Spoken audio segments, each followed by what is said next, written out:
Yes, you are now listening to the sounds of Sports Reports is Ordered. And you know what? I done already messed up. Because my mama told me when I'm talking to grown-ups to take my glasses and my hat off. So I'm going to do that because I respect you, Mr. Logical. I'm going to take my glasses and my hat off. And I'm going to be mature like an adult. Tonight, we got NFL picks. Thursday night football going on right now. Minnesota getting taken to the woodshed, just like I said they would. Then, we got some college football too. Can Rutgers go 3-0 and set up a big matchup with the Wolverines next week? And then we're going to talk about the thing nobody wants to talk about, load management. So, Mr. Logical, what it do? Yo, I'm just saying you got to make sure you take off your glasses and your hat, man. Yeah, you got to talk to these people, man. You know So what my I'm saying? mama taught me. Yo, I respect that man because that man said, you know what? I'm not going to let y'all 34-17 me. I want to get the full 59-7. You know what I'm saying? I want the whole personal experience. I'm trying to get fired after this loss. Yeah, you know what I'm saying? Jay Norvell. And oh my goodness, props to the state of Colorado for giving us a Rocky Mountain showdown with two black coaches. Like, who would have thunk it? Yeah, one of them was a little bit more beige than black, though. That's all right. You know what I'm saying? Like, I'm not exactly Wesley Snipes over here, so you know what I'm saying? Yeah, he he good looked with like me. School Days. You Remember know what School I'm saying? Days? Lawrence Fishburne, baby. I prefer do the right thing. You know what I'm saying? I'm Mookie up in here. You know what I'm saying? But yes, you know what I'm saying? Ladies and gentlemen, please like, review, subscribe. Sports Reports is Ordered coming to you once again. Live in effect. Get it off my chest. It's about that time. I'm going to get us started real quick. Yo, straight up, I hate fantasy football. Straight up, I hate it. You know what I'm saying? I cannot enjoy football while I'm playing fantasy football. And I'm tired of all you people out there minimalizing these people to your toys. Like, oh, he hurt his ankle. He's soft. Oh, I lost my fantasy game because he broke his leg. Forget the fact that a dude just broke his leg. You know what I'm saying? This is week 1. You ain't winning no money and you ain't losing no money unless you're doing FanDuel. And I'll get to that later. But anyway, so, I remember I was playing fantasy football for a couple of years. And I had Scary Terry McLaurin. And, I was being loyal because, Washington didn't have no quarterback anyway. You know what I'm saying? And then Jahan Dotson come in here and score touchdowns. And I can't even get excited for my team. We take the lead on the Cowboys, and I'm sitting up here still mad. Like, why Terry ain't score? You know what I'm saying? Just ruined my whole Sunday. I got the wife talking to me like, ain't y'all winning? And I'm like, you don't know nothing. You know what I'm saying? Fantasy football turns you into demons and unsavory people. You know what I'm saying? Fantasy football. I'm sitting up here doing homework. I'm sitting up here preparing notes and trying to figure out my picks for this week so I can talk with Mr. Logical, and people sitting up here texting me. They texted me, talking about, should I play Cooper Kupp? Cooper Kupp ain't even playing. You know what I'm saying? How you going to play fantasy football and you don't even know who's playing and who's not playing? That's why you ain't winning. It ain't got nothing to do with the fact that your player got hurt or because of this and that. You wasn't even looking at the lineups when you did your draft. And you damn sure, one thing I do know is that you didn't look at the schedule. Because even if you was going to play Cooper Kupp this week, they playing against the 49ers. So I don't even know what you're thinking about anyway. I hate fantasy football. Listen, I cheer for the Falcons. And I told people, like I said, I don't play fantasy football because I only care about, yes, I pick other teams to win. I'll pick this team to beat this team. I'll pick Chicago to beat Tampa Bay this week. We'll get into it because Chicago's playing a division opponent of the Falcons. I don't want Mike Evans on my fantasy football team getting 2, 3 touchdowns that help Tampa Bay win their game, which then puts them ahead of my actual favorite team in division. I'm like, I didn't want that conflict. So like I was like, I'm done. All I cared about was I'd have Matt and Julio and whatever running back for the Falcons on my team every single time when I did it back in the day. I think the last time I probably played where I actually paid attention was probably 2011, 2012, if that, somewhere around Yeah. that time frame. So it was like this isn't for me. I love football and I'll know about it and I understand the whole fantasy implications and everything else. But as far as just sitting there picking up Jacksonville's third string running back because Travis Etienne twisted his ankle in practice on Tuesday, I ain't got time for that, man. I got four Yeah. kids, a grandkid, a job, a podcast. I'm in a master's degree program. I got a kid that plays football. I'm on the booster club for that. I'm on the board for his other football league that he was on. I don't have time to fit in, fantasy when I got Yeah. Just reality give me that's March literally taking up my Madness whole and I'll just schedule. pick some teams and go on about my life. I do an elimination thing with a friend of mine I went to basic tech school with, where you just pick one team, and it's like, all right, who's definitely going to win this week? Last week I picked Washington. I was puckered up pretty late into that game until they pulled it out because I'm pretty much assuming anybody that plays Arizona has a really really really good chance to win. I'll see how that plays out the next Oh, few so weeks. you picking the Giants as your eliminator this week? I want to save it. You got to like make sure you pick them at the right time because you can only pick that team once. Like I can't pick Washington again. Right, right, right. Uh, might get off my chest. It's a tale as old as time. Y'all got to get y'all got to get over the fact that you peaked in high school. Not necessarily like people who are talking about this peaked in high school, but you got to recognize when that block of time that you had when you were in the best shape of your life, when you were optimistic, when you would go to parties and talk to girls and it would work and you giving out pager numbers and early cell phone numbers and you was catching a bus and you were doing all these things and you was like living this very very young life and we didn't have Twitter and we was using LimeWire to download music and everybody's friend was Tom. Like back in the day we had a lot going on, but as time passes you gotta move on with the times.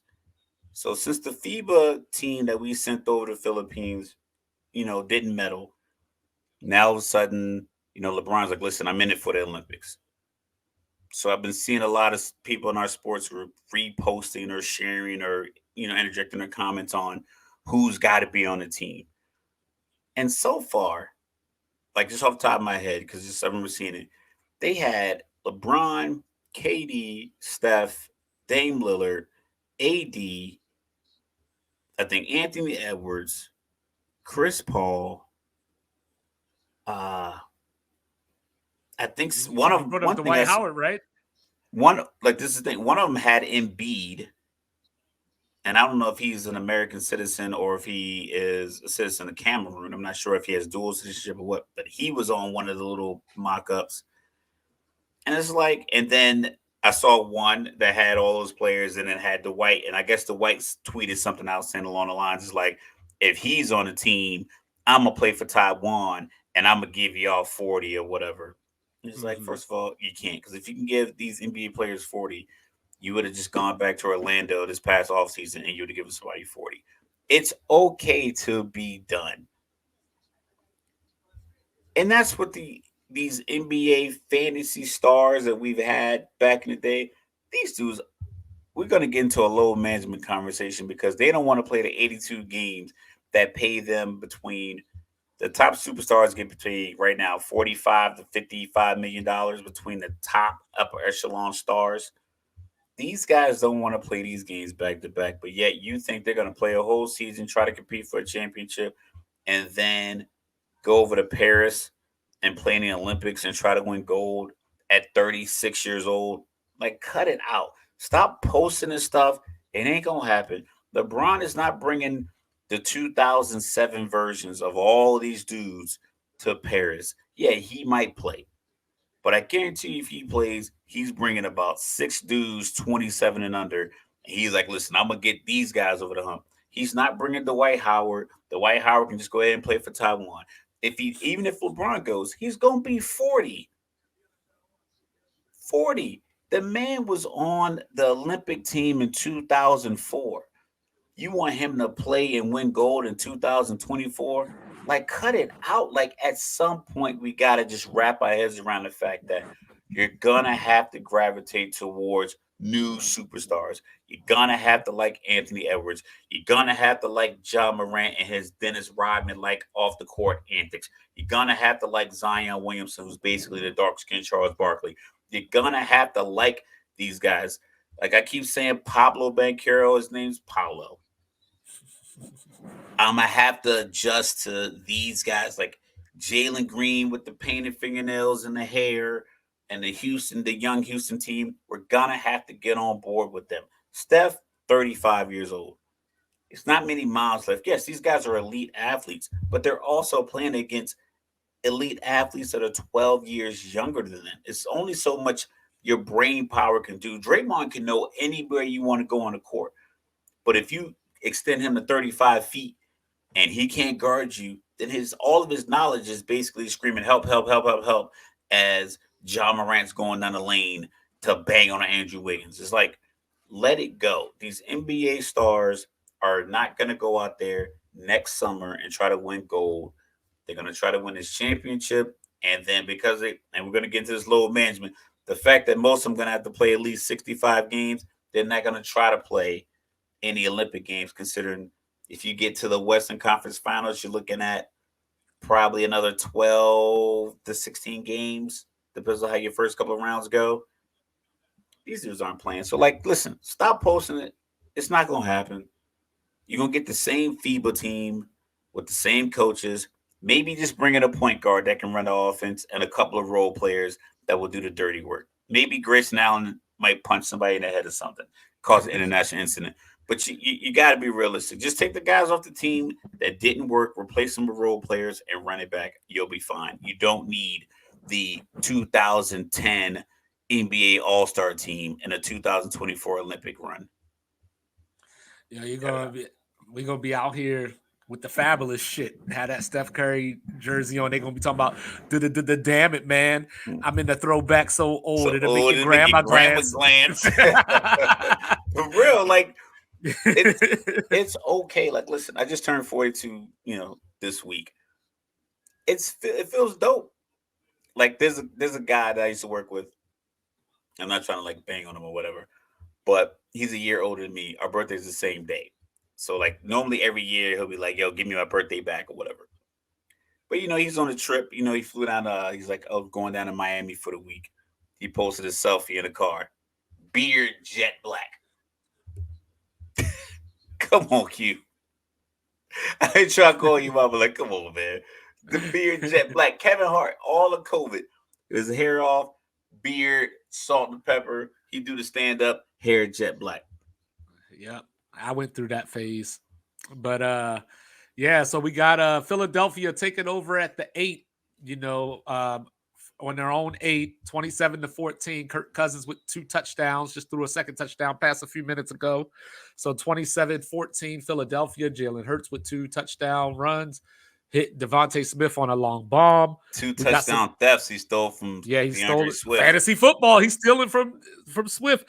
And then we got talking about the man ran 50 yards in that drive. He got down to the half-yard line twice, and Jalen was like, we run it right. Come on. He didn't even go in the huddle. He was like, "Oh, no, worry about that. Come on." Then we got some college football going on. Sadly, Ed Reed is not here tonight, but Bethune-Cookman taking this 48-0 from the Miami Hurricanes. So it would have been great to see Ed Reed coaching in that game against his alma mater. It would have been great to have a pregame ceremony, but the game would have been the same result. Yeah, then tomorrow night I'll be at the Alamo Dome for UTSA Army, but tonight Navy is in action. 28-21, they're trailing Memphis with about 11:28 left in the game.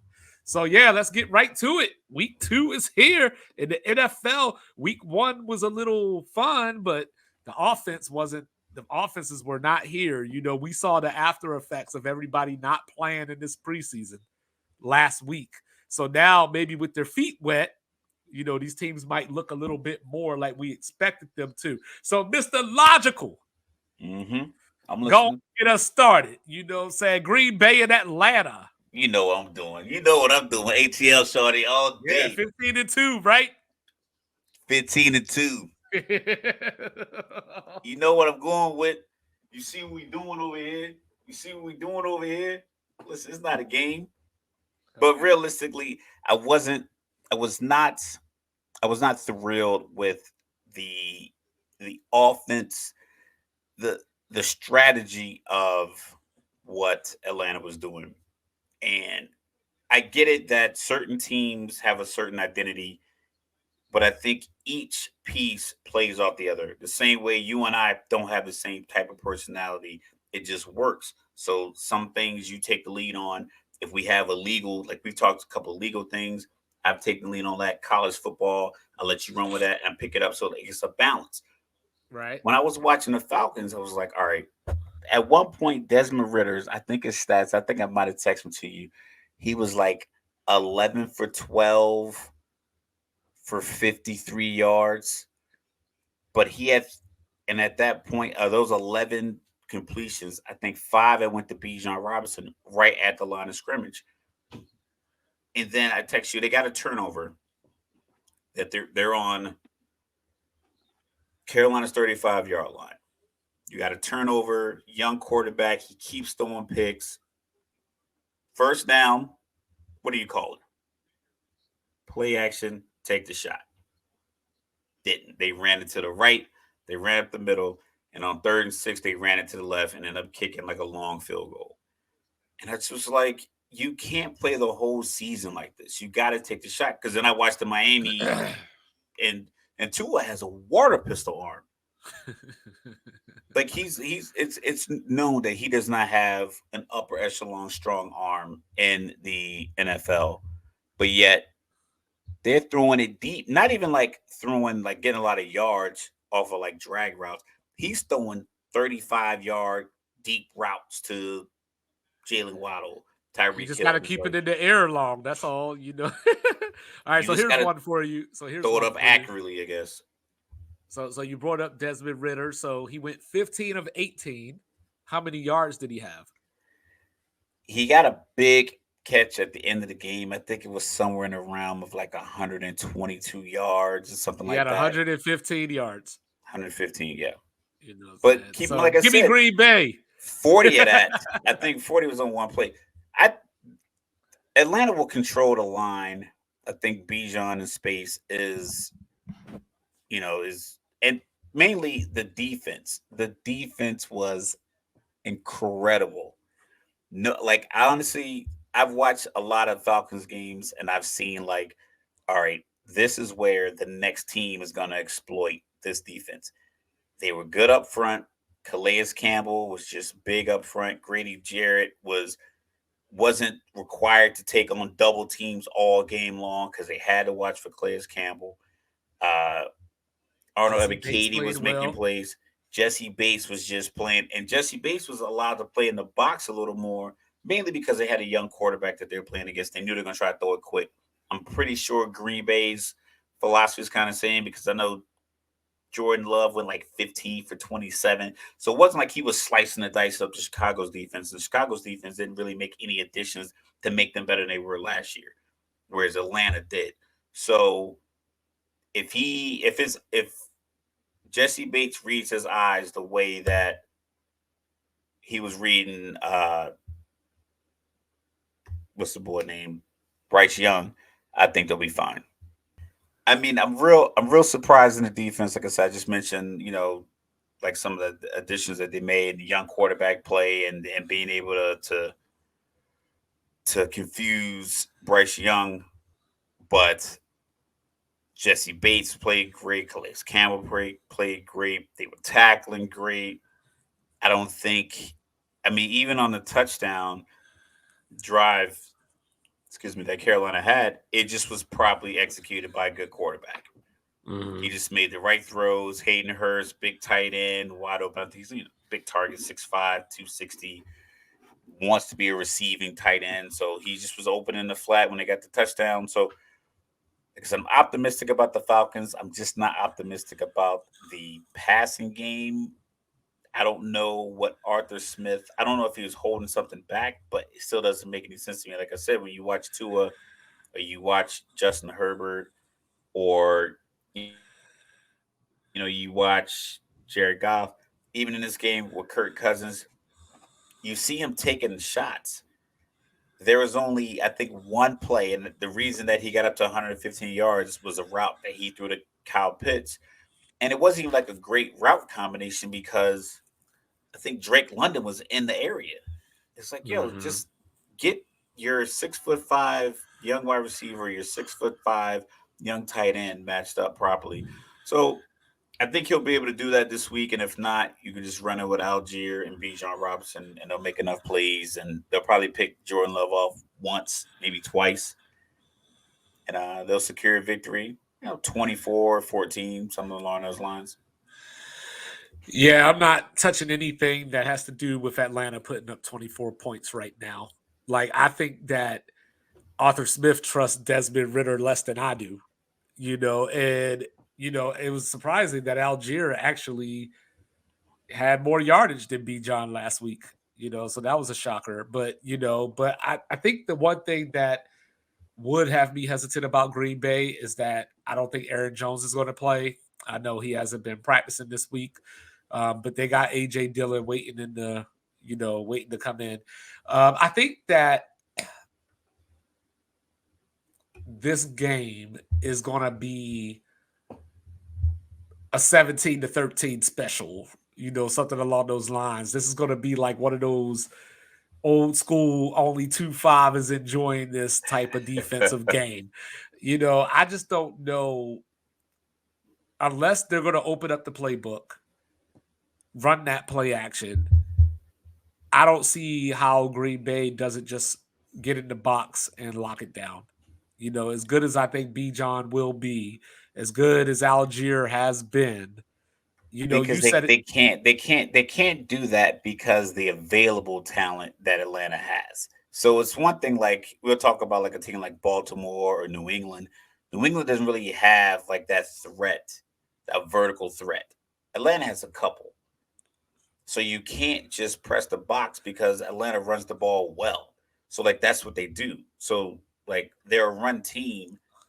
It's one thing like if you're in the box on Seattle and they were well Seattle's a bad example because I got DK Metcalf. But if you load the box against New England and make Mac just kind of throw the ball over the place, and he will because he's a 30-year quarterback and he's making these throws. But Atlanta, they're just gonna run it anyway.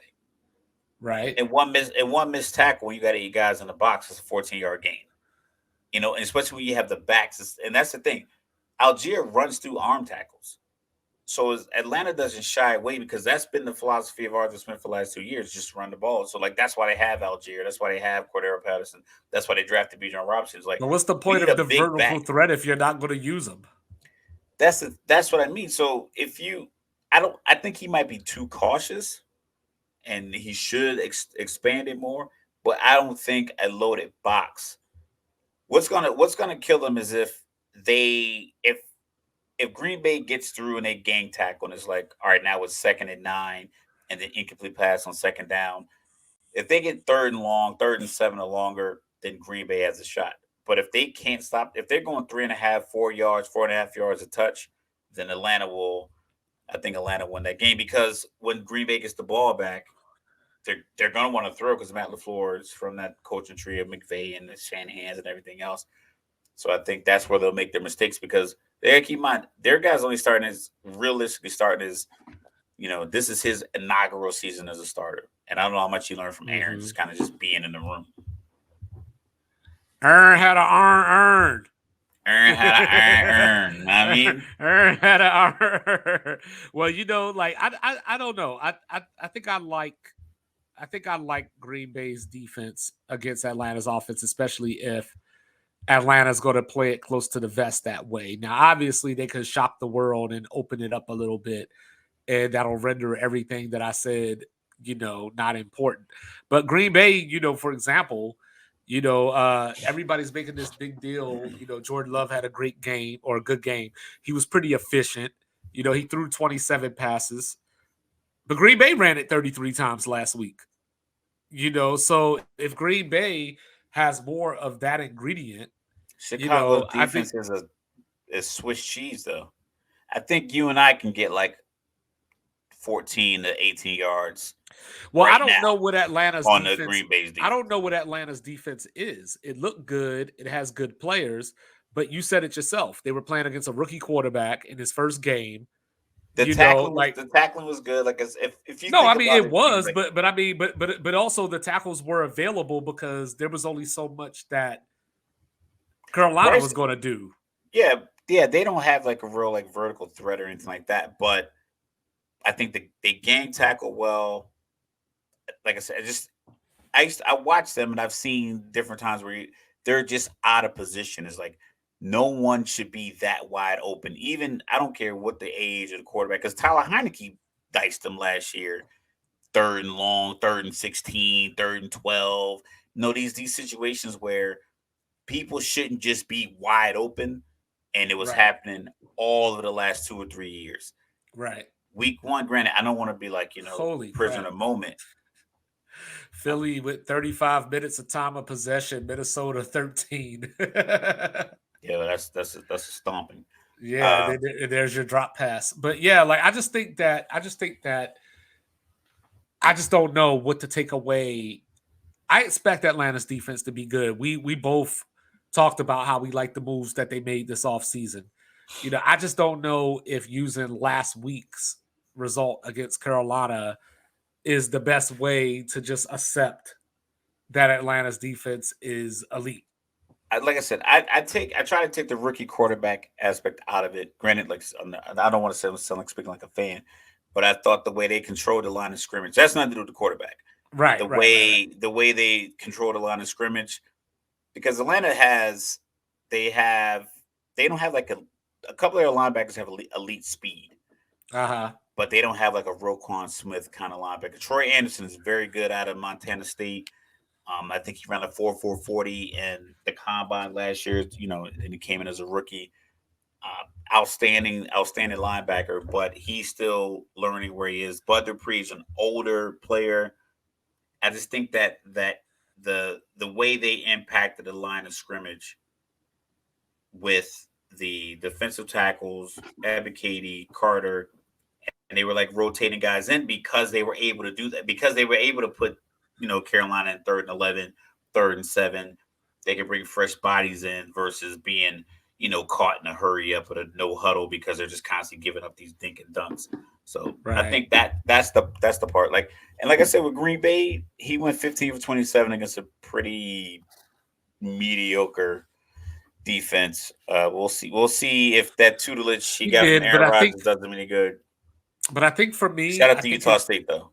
I think for me it's also that coaching matchup as far as like I think LaFleur will have more adjusting. Like he'll take what Atlanta gives him, whereas Art Smith is kind of the coach that just does what he does. There's not a lot of deviation from the I, plan. I can't argue that point. Yeah, so I think LaFleur, if Atlanta is It feels bringing, like he scripts 65 plays. Both teams script like the first 15. Sometimes it feels like, nah, I got 35 plays I want to run in a row. They're like, yeah, and it's 3rd and 11. Now we so I good. Let's feel run the like stretch to the so right. I feel like the first quarter might be a feeling out period where LaFleur can sit back and see what Atlanta's doing coverage wise, if they're blitzing, where the blitz is coming from, so on and so forth. And I think that they just have, because Green Bay doesn't have, I don't know how to word this. They don't have big names, and they don't have like when you say Drake London and Kyle Pitts, the talent is obvious. But if you say Romeo Dobbs, it doesn't necessarily sound the same.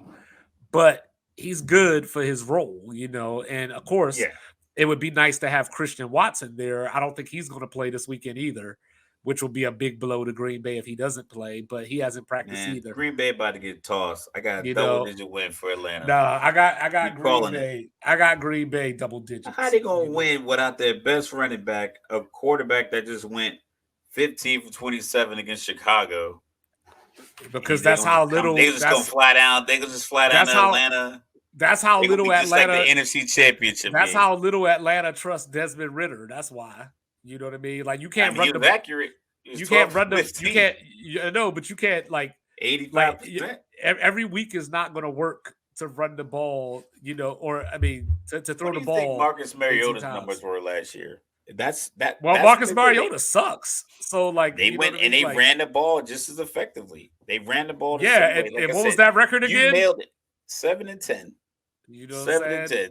10. Yeah. It's but they had the throwaway game against Hey, Washington. They had a you can throwaway you game call against it New what you want. Orleans. You call it what you want. I know the Uh referee screwed y'all against Tampa. You can call it what you that want. that game, I think about that one. But But like y'all started they off got two that games game. against Tom Brady. You know that game y'all came back. They almost came back Y'all were against the getting y'all Rams. They were ass down whooped 20. They were for down the first 3 28-3 to the quarters. Rams. They were down Yeah. 28-3 to the Rams. I had a chance to take the lead in the Nobody final thought minutes y'all of the was going to game. win that game. Nobody thought y'all was going to Yo, win. they had a he threw it. He threw a pick in the end You know what I'm zone. saying? Yeah. They were down 6. I And had threw a pick chance in the to end beat zone. Alabama on my dynasty earlier. Nah, too, that's not the until my same thing. If you quarterback got threw the that ball, pick. no, you got the ball in your hand at the 20-yard line. Yeah. And you're down 5, that's a chance to win. It's not like you got to get a stop, get the ball back. He threw the pick in the like Jalen Ramsey intercepted it at the goal That's line. what I'm saying. But like Over nobody top of the was guy's watching head. that game. Nobody was I don't watching that care what game they were outside of watching at the y'all. Outside of game. y'all I'm talking wearing about black in the and red. moment. It has nothing to do with that. Outside of y'all That's wearing black irrelevant. and red. That's Nobody thought they irrelevant. were going to win that None game. of that, none of the eyeballs are relevant in the situation where it's like last week, if Arizona had the ball inside on Washington's 20, down 4, throwing the ball into the end zone, that You is a still would real have thought chance that to win Arizona the wasn't game. going to win. It's We not still would have about thought thinking. I didn't say about Yeah. thinking. I didn't say anything Did the about Falcons thinking. win? We don't bring Did the Falcons feelings. win that game? Listen, we don't Did bring they? No, feelings here's to a fact fight. Here's a fact. The Rams won that game. That's a fact. No, listen, Anyway, we don't I'm bring moving feelings on. to a fact I'm fight. moving on. You know what I'm saying? All So right, I'm who sure, else you disagree I'm with sure. me with? No, I'm sure we both got Chicago beating Tampa. Oh yeah, I You know, thought we would disagree on that one. No, I just don't think that Tampa, what they did last week, was sustainable. You know, they got the 3 turnovers against Minnesota. Minnesota's going to be having a turnover problem.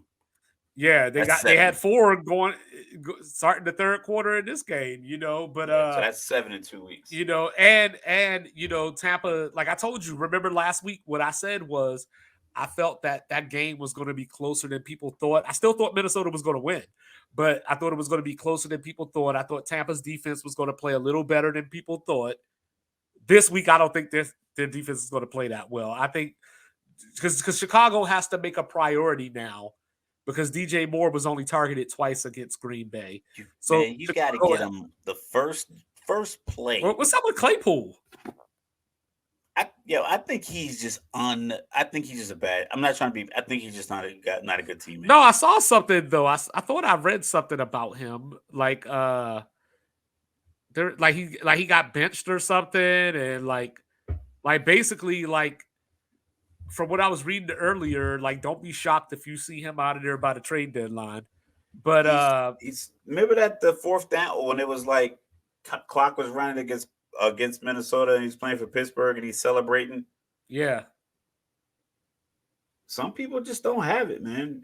Some people just don't have it. It's just not for everybody. I mean, not to be that guy, he did go to Notre Dame, but anyway. So yeah, Chicago got Chicago beating Tampa. You know, I just don't think that it's sustainable what they did. If Chicago loses this game, you know, and they look as pedestrian as they did against Green Bay last week, then, you know, Eberflus might need to be gone. You know, Justin Fields, a bad hire in the first place. Like you don't get a defensive coach and a young quarterback that is a bit of a project. So touchdown, Minnesota. We got a game, folks. That's Kirk Cousins' 3rd touchdown pass. 7:41 left. 27-20, pending the extra point. KJ Osborne wide open. He just got done mailing a letter and he still caught the touchdown. But Justin Fields, 9 rushes for 59 yards. That sounds normal. That sounds about my man right. Was wide open. Wide open.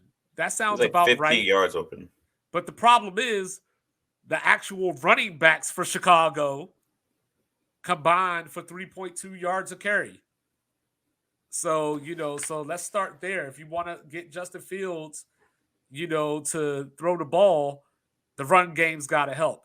One quick note about Tampa, I talked about how Green Bay ran it 33 times against Chicago. Tampa ran it 33 times against Minnesota. Back when they had Tom Brady last year, they were only running it 20 times a game. So is this going to be a thing to come, or, is this just game one and that was the game plan? I think it's game one, defensive head coach. You have Baker is a I want to use the right word because I want to be like, you know, he is a resurging quarterback or trying to like rebuild his image or his ability or just kind of like re-showcase himself. I don't know if that's really like the proper way to explain it, but I think Maybe he he's in a auditioned it position. for another job. I don't really think it's that. I think it's just a matter of everyone says he is the reason that they don't win games, and then he went out there. Everyone when they were winning games in Cleveland, the narrative was they were winning because the offensive line ran a game in defense. So then he tried, you know, presumably went out to try to show like, no, I'm out here, I'm slinging this rock too, and it was like, nah, no, you're not, dog. So they sent them to Carolina. He was like, "Oh, I'm not here to be, second place, yada yada yada. I'm here." And then he did his thing for a little bit. But Matt Rule has kind of proven that he's a mediocre coach with a good personality. People like him, and like so he gets Oof. hired. Oof. Like I mean, he's shown like he was mediocre. There's nothing wrong with that. There's nothing wrong Okay. with me calling spade to spade. Okay. Tall is tall, short is short, wet is wet. Okay. Uh, so then he goes to L.A. and he's with McVay, who was ready to leave, because all of his shiny pennies are gone. And he played a little bit, but he didn't really show. I think what he showed was that he is a number one overall draft pick that is a game manager. He's a fourth round quarterback that got drafted first overall. So now he has to play in like a fourth round quarterback. He has to play like rookie Dak, where it's just like dink and dunk, take a shot when it's available. You have the weapons to take the shot. It's just that he can't. He won't be out there. Like I keep using two as an example because that was one of the games I had on my TV. I had games on my phone and on iPad, but the big one on the TV was the the Herbert Tua matchup. He's not going to be checking to a lot of these Josh Allen 3rd and 8, 40-yard Nobody should be checking into that Josh Allen shit. I mean, Tom We'll get Brady to that. did We'll it. A get lot, to a it. lot, a lot of people did it, but like I don't think Yeah, but they were it's the smart same and thing had with like IQ. Jordan Love's not doing that, Bryce Young's not doing that, Desmond Ritter's not doing that. Josh Allen can do it. Tua, Herbert, a lot of these guys can check out of the play. Maybe not on third down. I don't know what the parameters are as far as what the coaches have, but if they think they see something, Justin, what's the boy name? Uh, Trevor Lawrence down in Trevor Lawrence. Jacksonville. Yeah. He can make that. It looks like Anthony Richardson was making some of those kind of like checks and like taking those shots. So it's all about the free reign you're giving it offense. Baker Mayfield's not giving that same kind of free reign. So, but I got Chicago. Just because Yeah. it has it their wide receiver core. They're starting 1, 2, and 3. It's probably as far as talent is like up there with any other three wide receiver depth combo that you have in the league. You just got to simply get the ball to them. And as a defensive head coach, Eberflus was like, listen, if I'm a defensive coordinator, it would drive me crazy to have to defend these three wide receivers, the athletic running back or quarterback, and then like why are you not translating that information to your office coordinator? Listen, if you just get the ball out of his hand into these guys' hands, or you call design runs, but with extra blocking and have him get out of bounds. Like there's so many things you can do with the talent that they have. If you can't put up 21 to 24 points with that offense, none of you deserve your jobs. I'm still Right. picking them because I just don't want I want Tampa Bay to lose, and I just don't really believe in Todd Bowles and Baker and everything else. But like they have the pieces to get you big touchdown runs. Hmm. They should get like a couple of like big touchdowns, 30, 40-yard touchdowns in this game alone. Okay. What you got You, next? well, I got DeAndre Swift 19 rushes, 114 yards. That's what I got on my that's He on should my have 2 screen right now. touchdowns. You know what I'm saying? But next, I got the in one of my picks this week that I've been riding the fence on, but I'm gonna just go with it. I'm gonna take Seattle over Detroit. That's another one I marked that we wouldn't Yeah. differ on. Last year, I remember the 48-45 game that ended up propelling Seattle into the playoffs and keeping Detroit out of the playoffs. Geno Smith threw for 320 yards that game on 23 of 30 with 2 touchdowns. So now we get to figure out the answer to the question. We kept talking about Detroit went out, got all these corners. How good is their secondary going to be? How improved is it going to be? Seattle just signed Kadarius Toney, so I think they're good to go. Well, he's out there point shaving. I know. Well, I think that Detroit, they went into Kansas City last week, obviously. They came out of that game Super Bowl champions, apparently, the way they were acting. But also, one of those touchdowns was a pick 6 return. So we didn't necessarily see the electrifying Detroit that we saw last season. Now, obviously, I think they'll get back on track a little bit against Seattle because we saw the ghost of Matthew Stafford, carve them up Razor Ramon style with the toothpick. So, so I can't sit up here and make the case that Seattle's defense is suddenly going to be good. But I like what I heard from DK Metcalf earlier, basically just saying, like, we know we played bad. We thought we accomplished something and we haven't accomplished anything. So I think that's whack. I hate that the whole thing. It's the same thing when Brian Kelly said, we thought we were Georgia. Like, cut it out. That's cap. DeAndre Swift down to the 3. Is Jalen Hurts going to take yet another touchdown? He's going to steal it again. I'm behind you, but he'll steal it. Yeah, that's cap. That's cap. That's cap. It could be cap all at once. I just know that I don't believe any of it. I just know that coming into the season, the way that they felt, they can't let themselves go 0-2. They just can't let themselves go. No, it ain't about feelings. It's about Detroit playing with. So Detroit comes off a win against the Super Bowl champ, and they shouldn't feel like they can beat Seattle, but Seattle gets I just feel like they should be better, like that. It's just it's tossed. Yo, the fact that DK Metcalf came out there after game 1 and said, we thought we accomplished something. Man, that was 9 months ago. It is September. I haven't seen February. Detroit deal with prosperity. You cannot be riding the wave of making that important run or being good 9 months ago. There's no way that's affecting how you played in September. Don't even give me that knot. That doesn't even make any sense. It doesn't. If they won the Super Bowl, I still would be like, that still was in February. We had a whole off season. Coaches didn't move. People moved. People probably had kids. People left. There's no way you're still sitting around thinking like, yeah, we did so much greatness last year. They distracted me in week 1. You got sliced up because you're not good. You're not a good football team. And he wants to get a trade out there. Don't let week 1 disappointment turn the statement.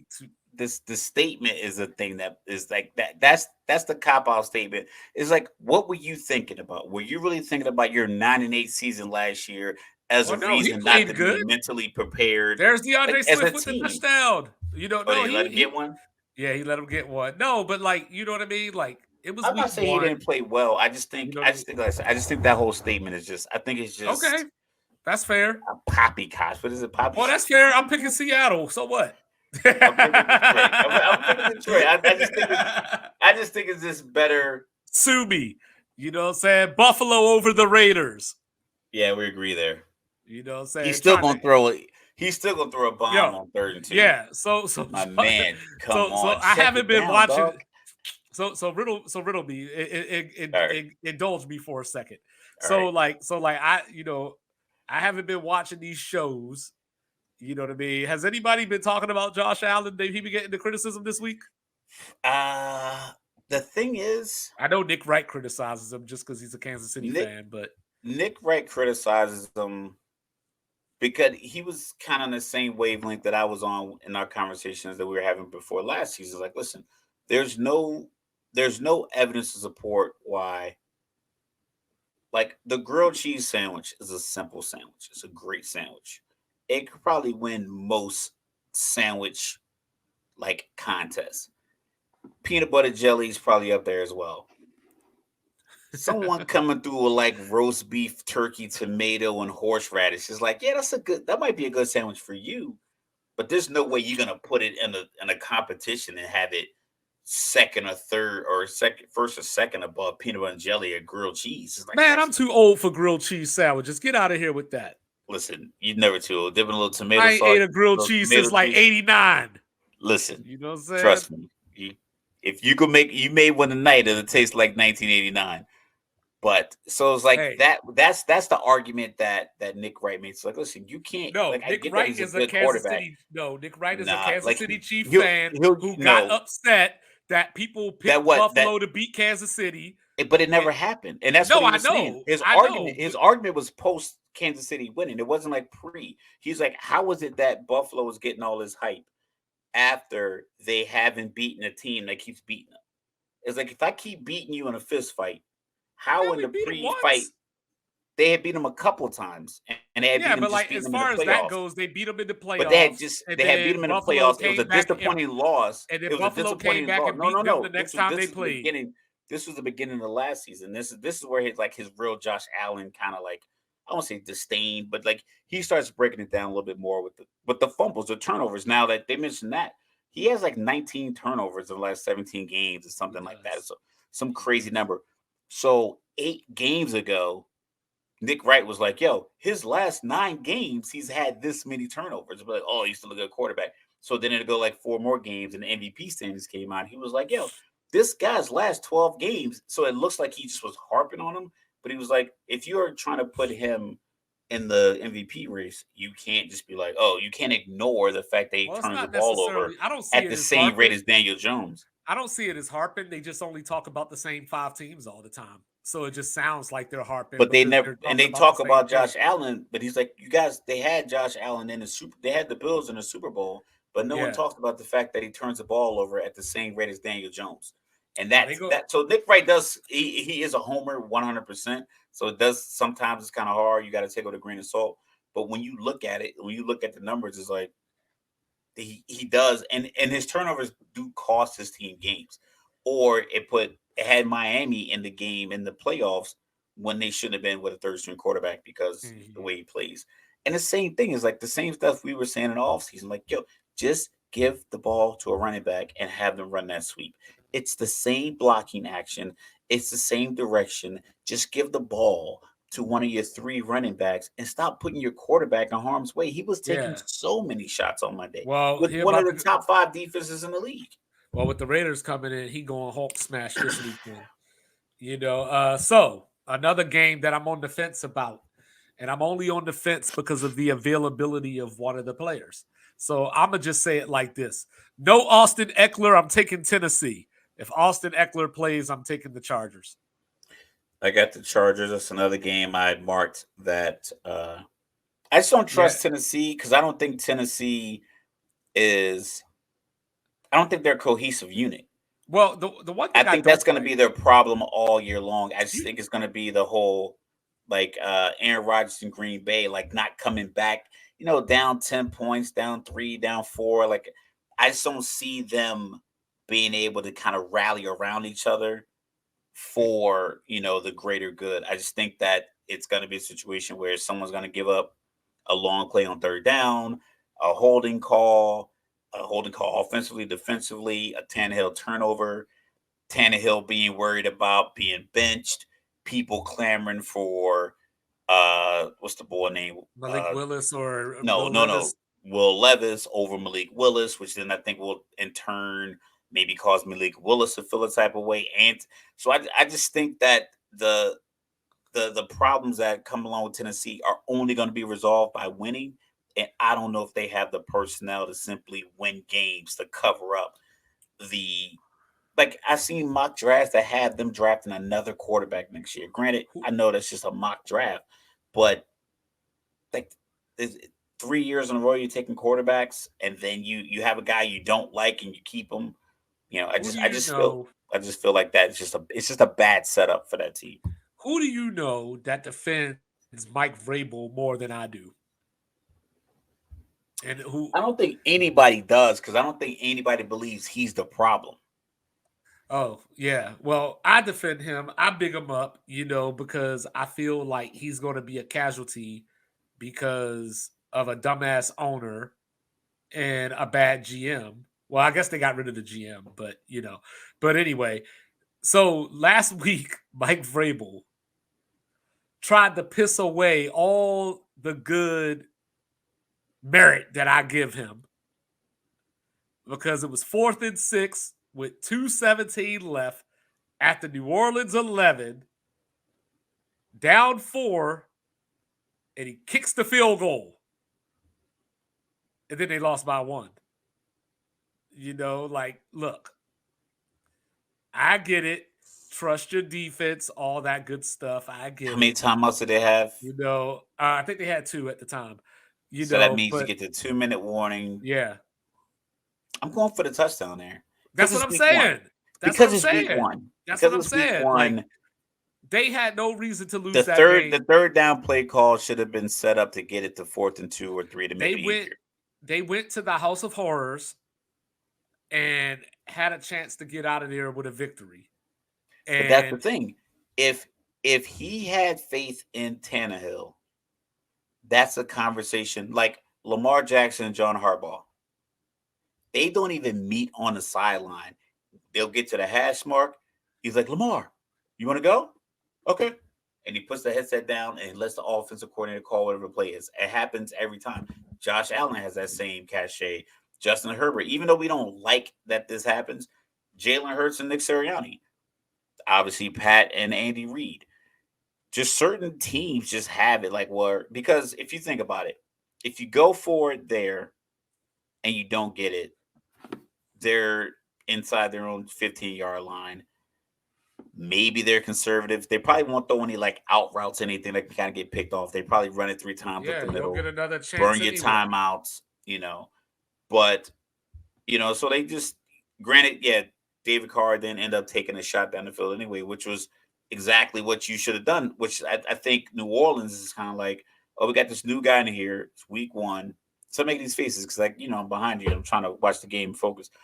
But like I said, I think Mike Vrabel because I think people respect him as a coach, they respect him as a player, they respect him because he's a Patriot, and people feel like it's not his fault that Tennessee is in the position that they're in. It's not. You know what I mean? But I mean, it's just one of those things where as the leader, I as see the it now. coach, as the leader and as the coach, you're going to get the blame, whether it's your fault or not. That's just how it works and it comes You with the think territory. he would get the blame though? Even though Penalty people against dislike penalty, Tannehill for the last 2 years. penalty against Philadelphia, nullifying a fumble. We got a minute 46 left. Minnesota's at the Philly 31. So I think it's one of those things where in sports, you just get into that area where people say things like it's time for a new voice or this experiment has gone on for X amount of years. It's time to try something. I think that's where he is right now. I don't think it's his fault, but I just think that he's been there long enough. And then, they made the AFC Championship game a few years ago. They were And the number then, one seed the year yep, after that. and they Tannehill fell threw it back to 7 and 10 last he threw the year. game away against the Against Bengals the Kansas year City. that Yeah. Oh, yeah. Against the Bengals. Yep. And then they had the game against the Chiefs the year before that. And now they went 7 and 10 last year, even though Tannehill missed, half the season. And I just think that if they don't do anything better than say 8-9 this year, I think we talked about the hot seat. He's not on the hot seat, but I think he has the ability to become one of the surprise coaches that we're like, how did he get fired? what I think kind of gives him a de facto extension. It's the same thing Is the we'll talk about when we quarterback get to the situation. Jets.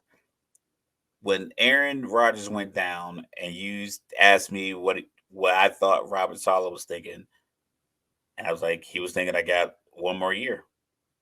I got another Touchdown, year. Minnesota. TJ Hawkinson with his second touchdown in the night. Kirk Cousins with his fourth. We got a one-score game with 1:10 left, so Yeah. Minnesota will be So going for the onside kick. yeah. So I think it's been a situation where if he wants to stay, he can. Because I don't think he wanted Malik Willis. Because I just like I said, I've said this before. Just the way he kind of talked about him in the preseason, it didn't seem like he was the guy. Uh, but maybe Will Levis is the guy. Maybe he convinces management, like, yo, I think I could run this back with Will Levis is going into our week one starter next year. Move Tannehill to The who's going to Jets. need a quarterback. Just to hold them down for a season. Yeah, maybe the Jets. Maybe you don't want to trade in conference. Because I thought this was the last year of Tannehill's contract. It has to be. It has to be up pretty soon because I think it was like he got it after a playoff run, and then they had a couple of playoff runs since. So, like, I'm pretty sure at this point they can get out of it.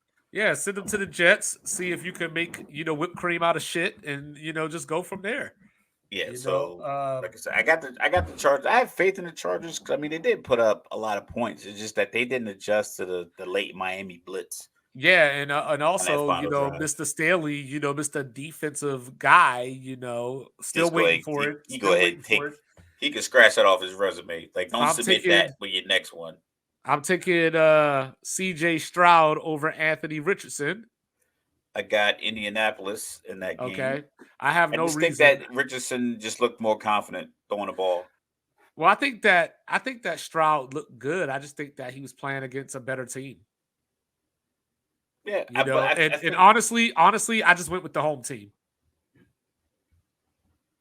I just think Richardson, if he doesn't, I think he got rocked at the end of the game, and hopefully they're beating into his head this week.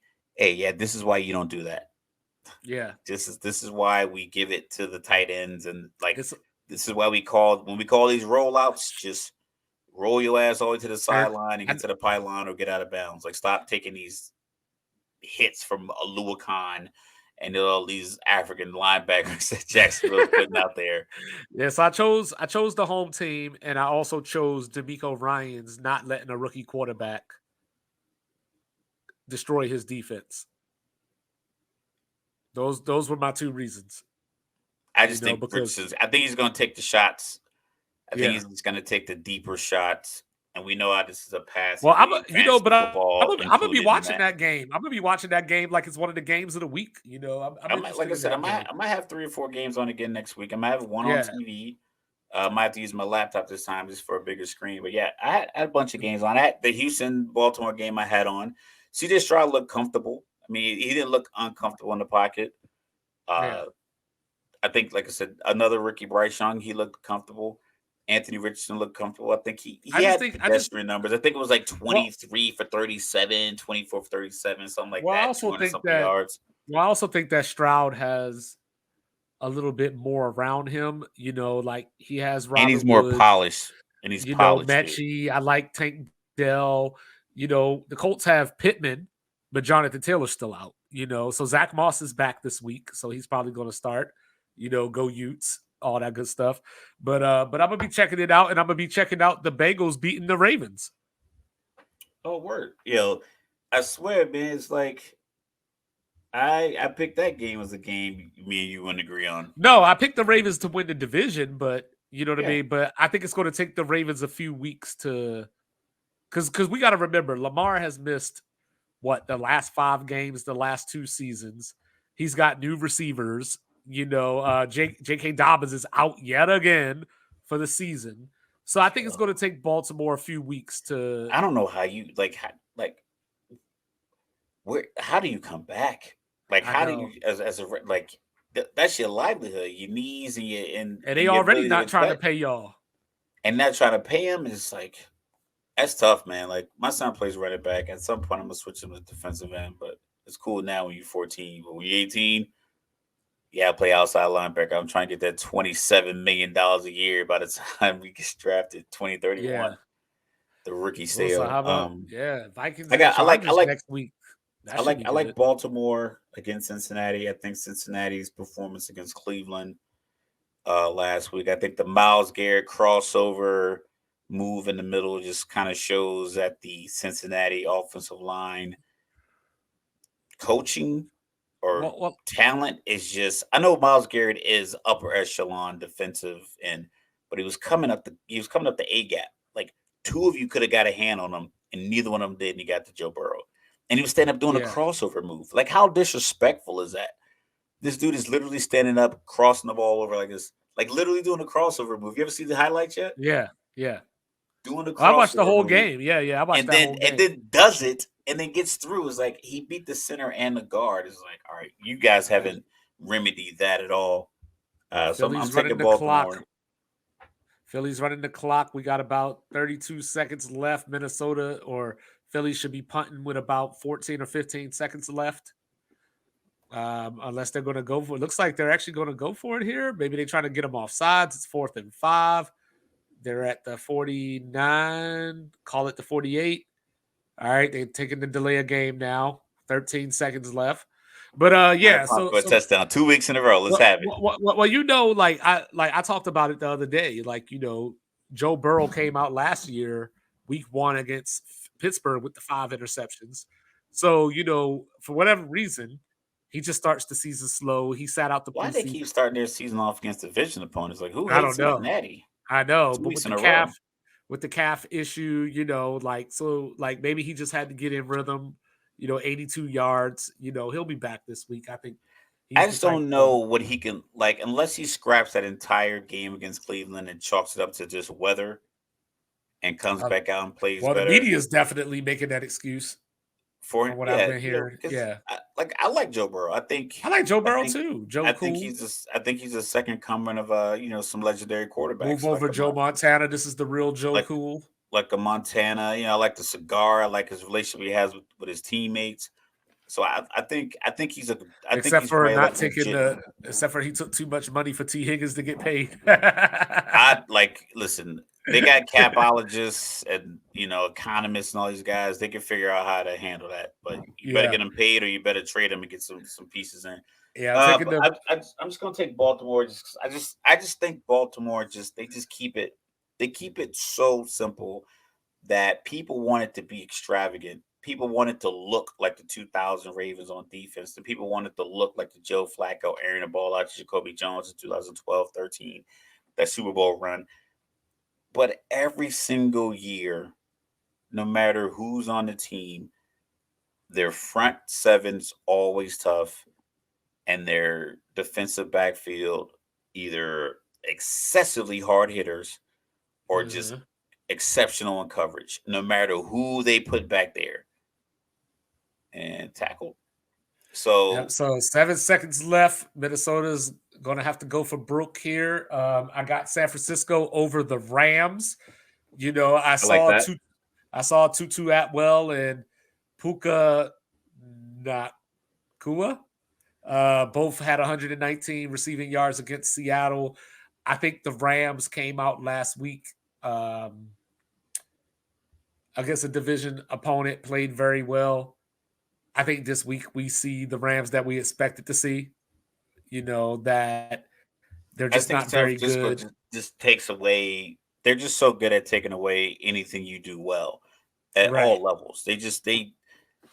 I don't like picking them as a Super Bowl favorite just because everyone's doing it. It seems like to be like the sexy pick. The Buffalo thing. Not even that. It's just like I don't know. I'm just sick of everyone's like I think they could be a Super Bowl team. I personally I don't like all these Super Bowl picks in September anyway.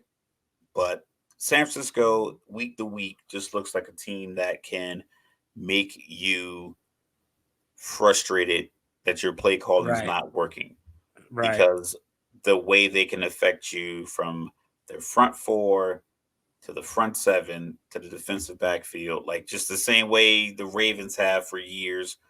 San Francisco's had that same type of just defense that just gets to the ball, creates turnovers, hurries you up, gets the ball, 3 and outs. The offense gets the ball back, especially after a score. Like they just come back out because you can't, you don't have a lot of room for error against the defense. So if you get the ball back after San Francisco scores, you might press it a little bit. Mm-hmm. So I just think that in and of itself, and the fact that San Francisco just kind of owned the Rams over the last 4 or 5 Yeah, years 8 straight anyway. regular season matchups, I believe it is. They got Of him. course, They the got him Rams in got the one the that, yeah, playoff. But I mean, it should have been a loss if right. Hart, Tart. Hart catches that Hail Uh-huh. Mary that Matthew So Stafford threw him. Philadelphia 34, Minnesota 28, Kirk Cousins 31 of 43, 364 yards and 4 touchdowns. How many times they Minnesota run it? 9 They and only ran the ball 9 times. 9 times and for a total of 28 yards. I'm glad they got rid of Delvin Cook. So now they got to play the Chargers next week. Philly gets Tampa next week. Jalen Hurts 18 to 23, 193, a touchdown and a pick. DeAndre Swift, 28 rushes, 175 yards and a touchdown. He only got one touch last week. One touchdown. Yeah, one touch last week. Yep. So, yeah, there you go. So Thursday night How football. did he only get one touch? I don't know. I don't think he didn't go out injured, did he? Not that I remember, but 31. So Thursday night football's over. Next week, Giants at San Francisco for Thursday night. But anyway, here we go. You ready? I picked Philly in this game, by the way. Just want to make that let Me that too. be known. But you ready? Here we go. This is it. Give me Jacksonville. Give me liberty or give me death. Give me Jacksonville. Jacksonville with Chris Jones and Kelsey coming back off what's Thursday to Sunday, about a 10 days rest. For one, I don't know how many snaps Chris Jones gonna play. You know what I mean? For two, I don't know how many snaps Kelsey gonna play. If they both play for 30, you don't think they could be effective in those 30? Oh, yeah, they definitely can, but there's snaps outside of that. You know what I mean? And I also think that with Ridley now, Jacksonville has another weapon on the outside or in the slot that Kansas City can't do anything about. He moves like a creative player. Yeah, 8 catches for 101 yards in his return last week. I think that Kansas City just has too much to worry about. I think that Jacksonville is looking forward to this game, sort of how we talked about Detroit using Kansas City as the measuring stick. But Kansas City actually sent Jacksonville home last year. This is Doug Peterson against the mentor. So I think that Jacksonville wants this game. I mean, everybody wants every game, but I think Jacksonville has an extra edge. It's at home. I just feel like they're ready for Kansas City, and I feel like Kansas City is going through some kind of motions. Is the moment right now. too big? It could be. That's the fear. That's the fear. I think the moment could be too big for Jacksonville, and we've seen Kansas City. Yes, they've lost some key wide receiver skill position threats over the years. Like every year seems like they're losing a different, it has to add up at some point. At some point it has to catch up to you.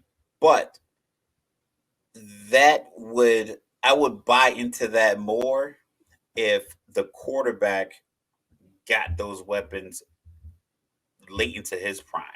Like if Patrick Mahomes was 29 2 or 3 years ago when he got Tyreek Hill and all these guys, and he was finally able to showcase his talent with this, and then now they're gone, he has to revert back.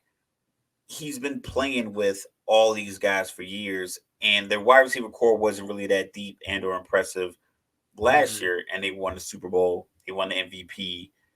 He hit Tony in the hands multiple times. Those drives are way different if you turn that in the first down, because the tight ends, the two tight ends, great.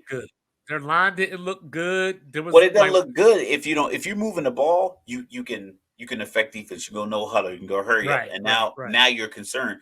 But if every pass is contested and people aren't coming up with the catch, then the defense is getting more and more invigorated, more and more confidence. I think it's a feature on like PS5 Madden and like the Xbox Series X Madden and all that other stuff where like the momentum kicks up. And I think the defense can get momentum.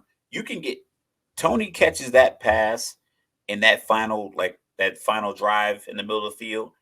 The defense deflates because automatically you go, here we go again.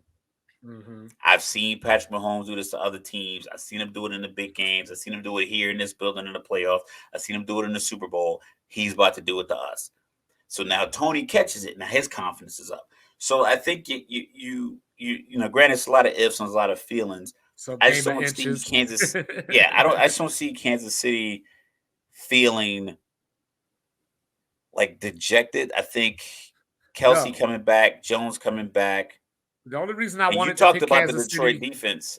the only reason I wanted to pick Kansas City is off of I can't see Kansas City going 0-2. That was the only reason that I even considered Kansas City. Like something just doesn't look right to me. Yeah, 0-2 doesn't make sense. I mean, it's on the table. It's a possibility. I don't know what the math is, but my rudimentary math is 50-50. They can win or they can lose. Oh, they can tie. So 33%. I'm not gonna do math. I did one math class.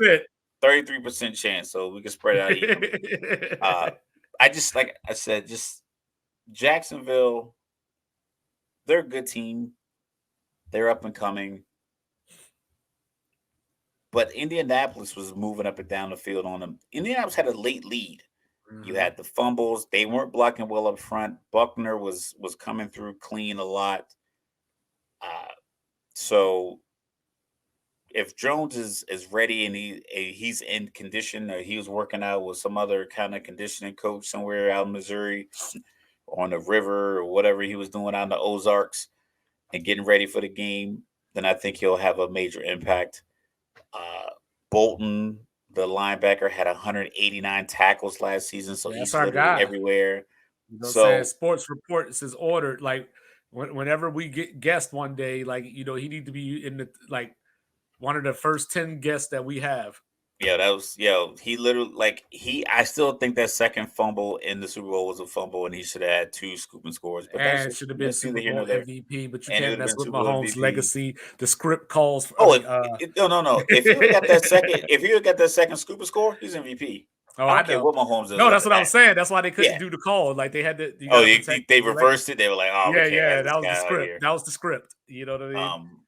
But, like I said, Kansas City, I just think that I don't think there's anything about traveling down to Jacksonville. Jacksonville Stadium isn't really a hostile environment. They don't sell out. I know they have the pool. The best game there every year is Florida against Georgia for the cocktail party.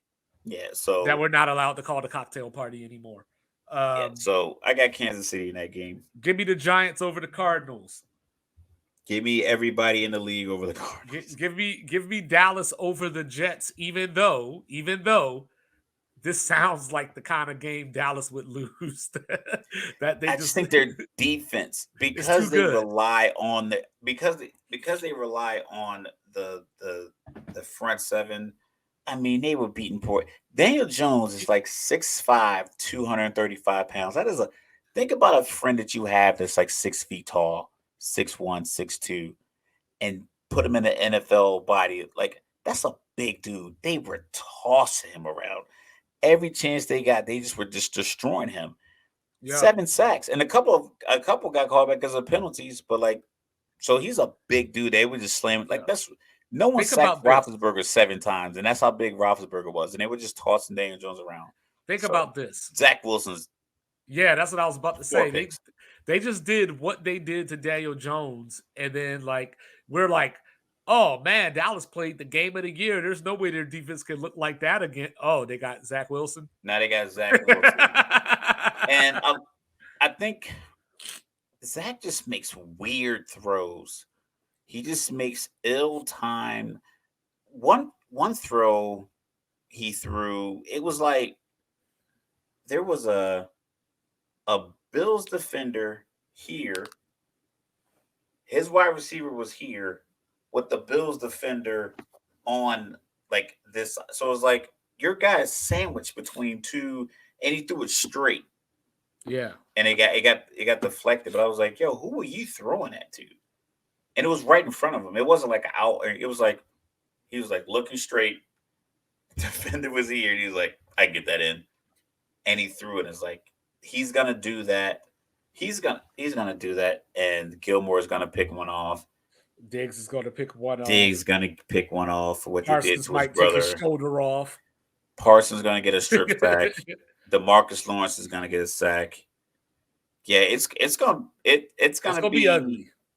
You're gonna see Trey Lance play Oh, because okay. Okay. they gonna be up by 40 again in the third quarter. Like Okay. I heard one of the commentators said it was a rule that you couldn't play your third quarterback if your first and Unless it second was some quarterback are still injuries. healthy. Yeah. Yeah. But maybe they So, put a package in for him. But it could be. I like the Jets defense. I think Dak might make a mistake too. Um, but it's all about timing. If yeah, I could see something like 23-10. I don't know how the Jets score unless it's some kind of crazy pick six that It's going goes to be off of Brees CeeDee Lamb's Hall. hand, just breaking one. Yeah, just breaking one. But yeah, give me the Broncos over the Commanders. I got the Commanders over the Broncos. Oh, wow. Yeah. Actually, when I woke up this morning, I picked the Commanders. And then when I sat down and thought about it, I need Sam Howell to hold on to the ball. I need him to hold on to the ball. And going into Mile High, first road start, I just don't like it.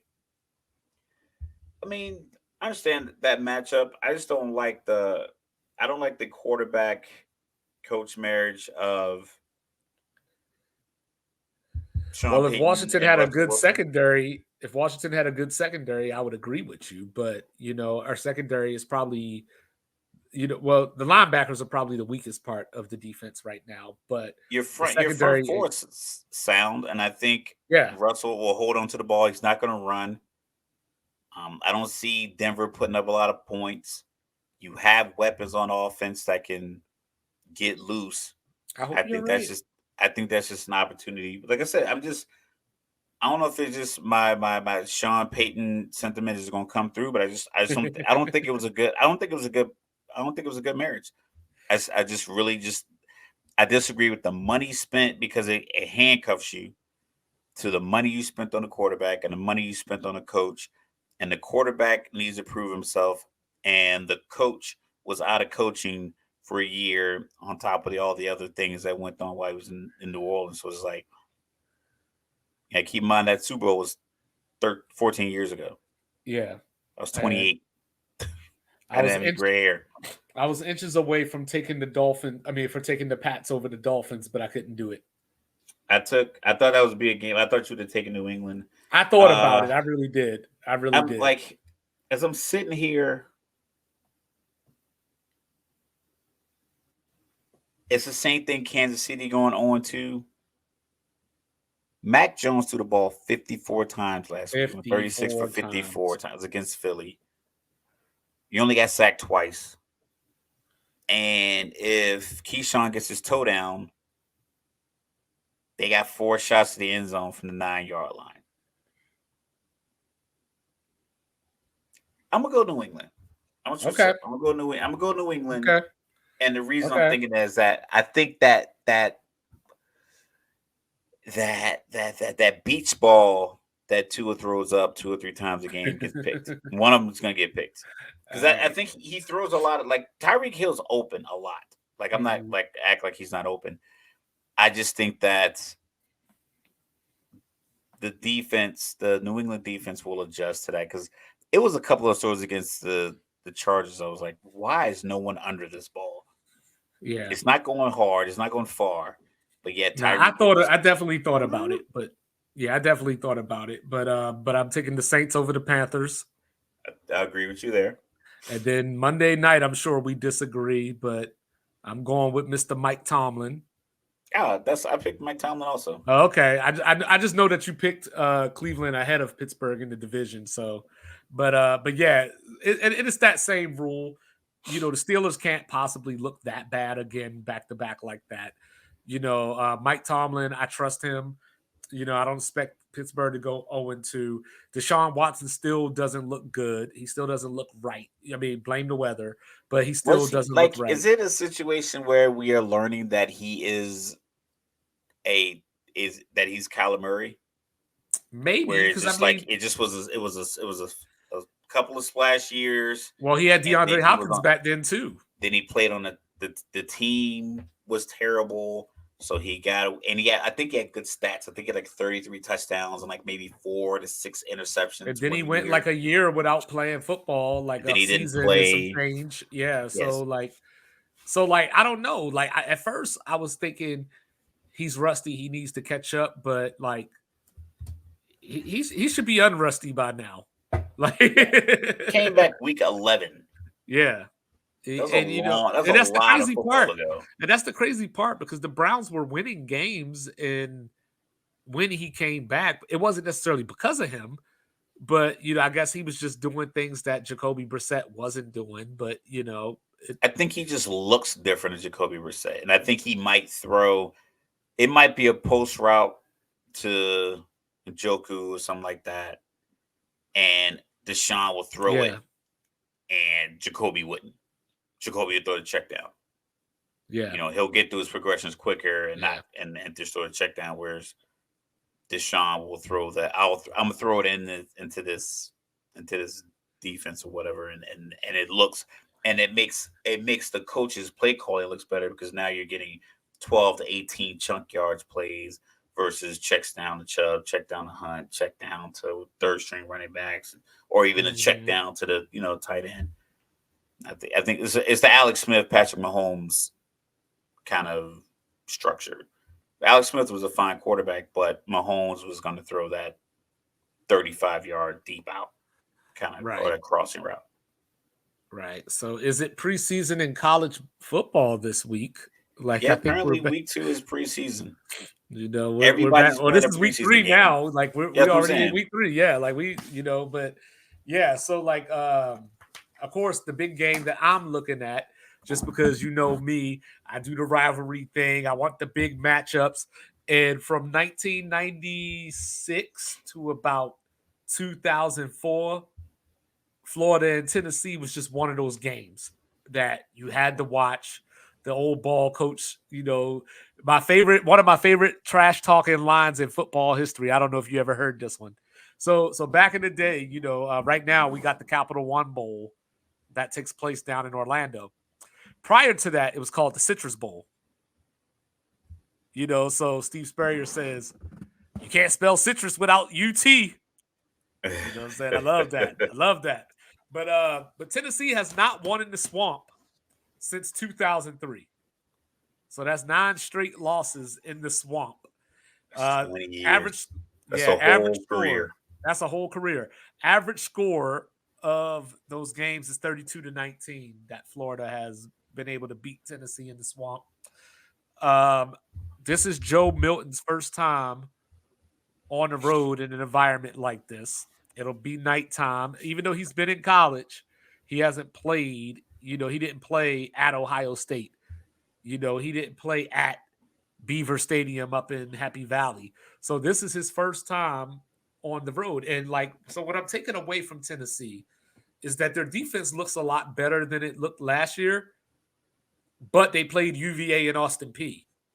So it's kind of hard to Yeah, not look it's good against hard. them. It's hard to figure out because UVA's never really been an offensive powerhouse. We talked about them basically being a law school, and Austin Right. P is just a small Right. The nickname Governors, Jersey. by the way, their mascot, the Governors. So but Joe Milton is not Hendon Hooker. So everybody makes this big deal about the cannon, Yeah, but Hendon Hooker took what the defense gave him. He made the smart play. Is Milton going to force something? That's my big concern there. Will Florida be able to run the ball? If they can, they win. If they don't, they won't. So I'm gonna pick Tennessee. Close game. I think it's gonna be a shocking game as far as the score might be something like 23-19 or something along those lines. Whereas I think people are expecting some kind of track meet and the teams going up and down the So field. do you think the rivalry matchup is like something that resonates with the current players and staff, or is it just a matter of this is just an SEC opponent?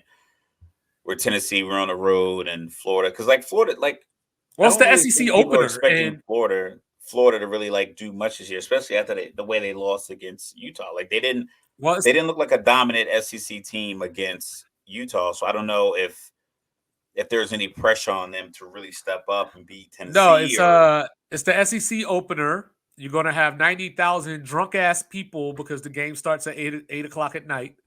So you're gonna oh they're have gonna be all day long sauced. these.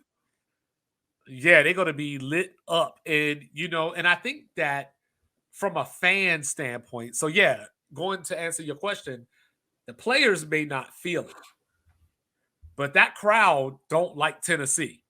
Like I would look at it a little differently if they were playing, say, Kentucky or South Carolina, maybe. But they're playing Tennessee. They're going to bring it. They're going to be ready for this. And I'm sure the crowd knows that Tennessee hasn't won there since 2003. So, like I Prime think that time they're on going to give CBS, 8 o'clock. yeah, they're going to give Tennessee everything that they can handle. I just think that Tennessee, at the end of the day, it comes down to players. Um, Georgia and South Carolina. I was shocked when I saw the line on this game. Was it You like know, 29 and a half or something 27 and a crazy? half. Yeah, 27 and a half. But I'm then a when I look, bet probably anything 23 and more. I think I'm gonna bet a parlay on. I'm gonna do it tonight and see because some of see what those happens. some of those spreads, like the TCU Colorado spread, we talked about that. Is like, what did they see to think that it was gonna be that big of a Well, it was considering a it that was a team. the three best TCU games they had given up like 170 points or Well, I something. think well, I think they saw a whole brand new team that they thought was going to take a game or two probably to gel. They saw TCU still full of offense. I mean, they put up 42 points. Yeah, And it was like Colorado went 1-11 last year. So I'm sure, like, even though none of those players were there, you that figure the factored culture is in. still. Yeah, that factored in. Then you But have yeah, but so I it's got like you got that kind of like stretch, but Georgia, South Carolina, you said 27 and a half points. 27 and a half, and it's at Georgia. So my takeaway from watching these two teams play the last couple of years is that I feel that Shane Beamer, the coach of South Carolina, Frank Beamer's son, feels that they can't beat Georgia. So he comes out there and says, let's not get embarrassed. So he doesn't Beamer it up. Like, to beat Georgia, he's going to have to turn into his daddy real quick. And Beamer he's ball. special teams is going to have to save the day, even if it's just field position. Can you get like a 12-yard punt return that you'll start at the 40 instead of the 28? Can you block a kick and run it back? Or, things of that nature is what they're going to need to even this game up because they can't block. We saw what North Carolina did to Spencer Rattler, and it didn't look much better against Furman. So here's a stat for you. In 2 games, one against North Carolina, one against Furman, South Carolina has been tackled 23 times for a loss. They're not going to get anything on Georgia. And you're going to Georgia. So, so last year they lost 48-7, and they Yep. were ranked 23 during that game.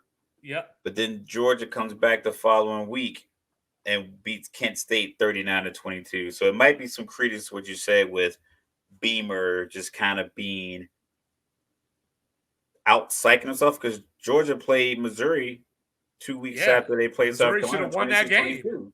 Yeah, Missouri should have won that game. They led all the way up until about 5 minutes left in the game. So I They mean, did, but they you did, they but were then you beating look the at brakes off of people, but they only beat Kentucky by 10. The Georgia Tech was 23, LSU by 20. So that 27 points, but like with a new quarterback, that's a tough spread. But But if you're going into it with this mindset that let's not get embarrassed, then yeah, you're putting your team behind the eight ball, from the Yeah, it's beginning. like basically, can we keep Georgia from getting 50? Is what I take away from it, when I watch it play out. But you brought up TCU, I got TCU on upset alert. I think they win, but I think they're on upset alert against Houston. They're going to Houston. First Big 12 game in Houston's history, first year in the conference, you know, rivalry against a team that when the SWC broke up back in 1992, Southwest Houston, Conference. yeah, Houston, Rice, they got left behind. Baylor, Texas Tech, and everybody else moved on up. So, Everybody in northern part of Texas. yeah, and Dana Holgerson, the coach at Houston, is on the hot seat. They lost to Rice last week because Mr. Logical was sitting up in here talking about Texas struggling with Rice, Texas struggling with Rice. And Rice that went out there and won the Bayou bucket last week. So I think that Houston's gonna for a half. I think the crowd is gonna be lit up. I think Dana's gonna be lit up, but I think TCU's just gonna have too much. But if they let the thing, you let a bad team hang around. The longer you let them hang around. Yeah, Um, TCU can look at their final drive against Colorado and say, we can't play that way at any point this season because right. they switched up their entire philosophy. Like that final drive, they were throwing it. And then once they got to a point on the field where it was like, let's be conservative, they did it too early. It took the foot off the gas too early. And sometimes when you think you're better than the other team or you want to ensure that you win, it's one thing to just secure the victory. And it's another thing to ensure that you win, where you could just do stuff like, you know what, we're going to run the play clock down, and then we're going to snap it and run it. And they did it three times in a row. So the point was fourth down, and they had to throw it. And Colorado was all on it because each play built up confidence, built up confidence. We about to win this thing. Next stop, next stop, next stop. Got that stop. Colorado got the ball back. Rest is history. People have been going crazy ever since. Yeah. Um, I'm looking at LSU, Mississippi State. I always have a thing with these preseason rankings. Um, and I get like the matchups in college football, who you play and when you play them, and all those other things. LSU's ranked, 14, 101. Mississippi State's 2-0, not ranked. If they would have came into the season preseason ranked, like it's just that I know it all, the cream rises to the top, but I like the 2-0 Mississippi State kind of coming in like, you know what? These guys already lost to Florida State. This is the opportunity this year to make a move, and I think You, LSU should be on upset alert you know what I like? I like that 11 o'clock kickoff. early, That's what I like with the cowbells. early. Wake your ass up, LSU. Dak Yeah, Prescott's probably gonna be there. yes, I think LSU wins. I think that Mississippi State, if they play the way they've played their first two games, LSU might just put them in a sleeper hold because obviously, rest in peace, Mike Leach. Mike Leach was about throwing the ball to air raid. The new coach Arnett, he's more of a old school. Let's establish the run. Problem is LSU stops the run. Their weakness is their secondary. So like I don't know, like if they're going to stick to that. But Will Rogers, the quarterback for Mississippi State, here's an example of what I mean. They've played two games this season. He's thrown 48 passes total. He has 11 career games where he's thrown 48 or more. So he needs to revert back. They need to He went revert the offense 13 for back. 17, 162 yards, and he got 3 TDs against Arizona last week. Granted, yes, Arizona, but they Mhm. also And got and four that game went to interceptions. overtime. And they got And he four only threw interceptions, 17 passes. 23 carries for Marks, 123 yards and a touchdown. So I think if you are confident in your play calling and the way you run things, but yeah, keep in mind like Mississippi State's playing with house money. They are. There's I just no don't think they there's can no run against Brian LSU. Kelly getting interviewed talking about we're thinking we're Georgia at the end of a win or a loss. Right. It's just something about the spotlight and who shines bright in the spotlight. And Mississippi State's beat them 3 times in the last 10 years. So, like, LSU should know. I mean, Brian Kelly, this is only his second year there, but he should know that Mississippi State is there to play. Like this It's isn't an like, SEC matchup. Like you should just know, like any game from Texas to Florida in that window, that geographical window, I-40, I-20, I-10, all of that that's going well, through I these wonder, states. It's a tough game. I wonder if next week is the week, where, Next week's the week for a lot of people. Yeah, we well, talked well, about that earlier. LSU plays Arkansas next week, and so Arkansas views LSU as like their rival right now. So like, The boot. yeah, catch them coming off of Mississippi State. Mississippi State being a little physical, whatever the case may be. Watch out. I got Iowa State on upset alert losing. I got them losing actually to Ohio, not Ohio State, Ohio, the Bobcats? Bobcats. The Bobcats, Curtis Rourke, remember that name. I got South Alabama. This was one of my preseason upsets. I got South Yo, he's gonna Alabama. ride that. He gonna ride that out. Yeah, beating. I got to. I said it. I put it on wax. You know what I'm saying? Yeah. So I got them beating Oklahoma State. The backyard brawl, games that only 2-5 cares about. Backyard brawl, West Virginia and Pitt. Pitt. Yep, I'm ready for that. See, I know a little bit what you're talking about. I mean, I'm out in this area. Yeah, I'm ready for that. Same thing. I got Colorado. I got Michael Penix Jr., Washington, and Michigan State. I think There you he go. puts another feather in his cap for his Heisman candidacy. I think that's a big game for him. Turmoil at Michigan State with the coaches and sexual assault, and just with the transfer portal, and just like people just kind of, you can, as soon as you hear about something going on with the coach that recruited you, you could put one foot out the door. You got, I'm willing to bet that there's people on that staff that have sent text messages to other friends they have in coaching, thinking about vacancies for next year. So I think a lot of people can just literally just kind of be on their way out the door. Michigan State needs to just drag it out as long as they can, because the moment that they fire Mel Tucker, the players get a 30-day window to transfer. So, they might want to hold on to that as long as they can. January 1st. Yeah, there you go. But but I like they're bringing back Mark D'Antonio. I don't like it from a image standpoint because he left because he was being investigated for recruiting violations and all this stuff going on. Like, obviously that's not a thing anymore, but it just doesn't look like the right image. Everybody seems to like the interim coach. He played there. He was an NFL player. So, he's got some cachet with him that he'll bring. So with D'Antonio helping him, I could see a path where Michigan State keeps it a lot closer than the experts think. I still think Washington gets out of there with the W. I'm trying to pull up the spread right now because I think it was like 16.5 last I looked. Let me pull up FanDuel. So yeah, like we're trying to get sponsors, so FanDuel, holla at us. I mean, holla at us, baby, holla at us. You know what I mean? But so 16.5, is the spread, and it's at East Lansing, so tough place to play.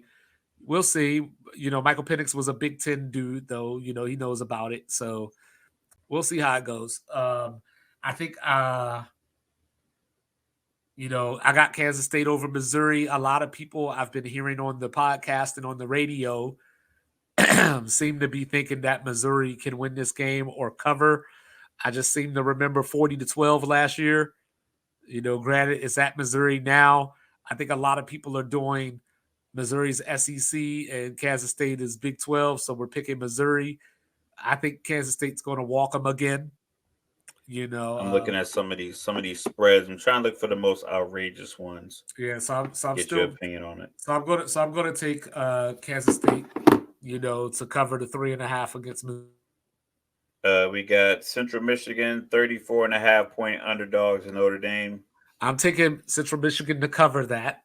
I do think Notre Dame's gonna, pretty much control the game, but that's a little too rich for my blood, if you will. You got Penn State, first road game for Drew Aller going to Champaign, or, as I saw on the map the other day, Champaign Urbana, to They're play the 14.5 Illini. point favorite Yeah. there. I got another Michigan.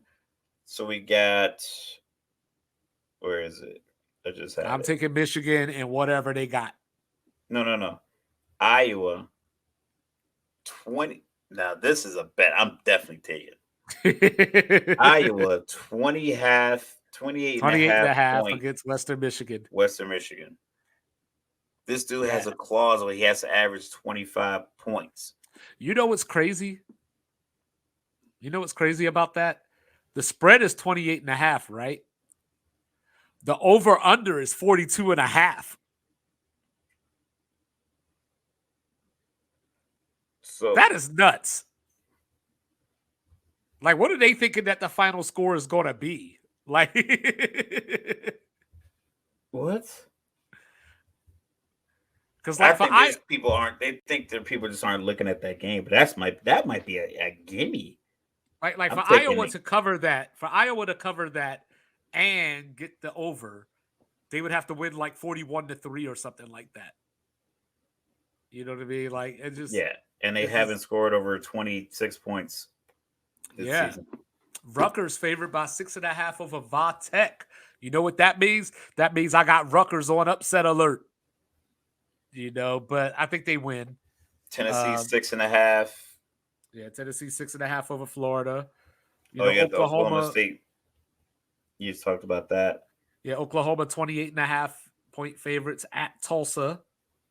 Alabama, the line is now up to 33 at Tampa against South Florida.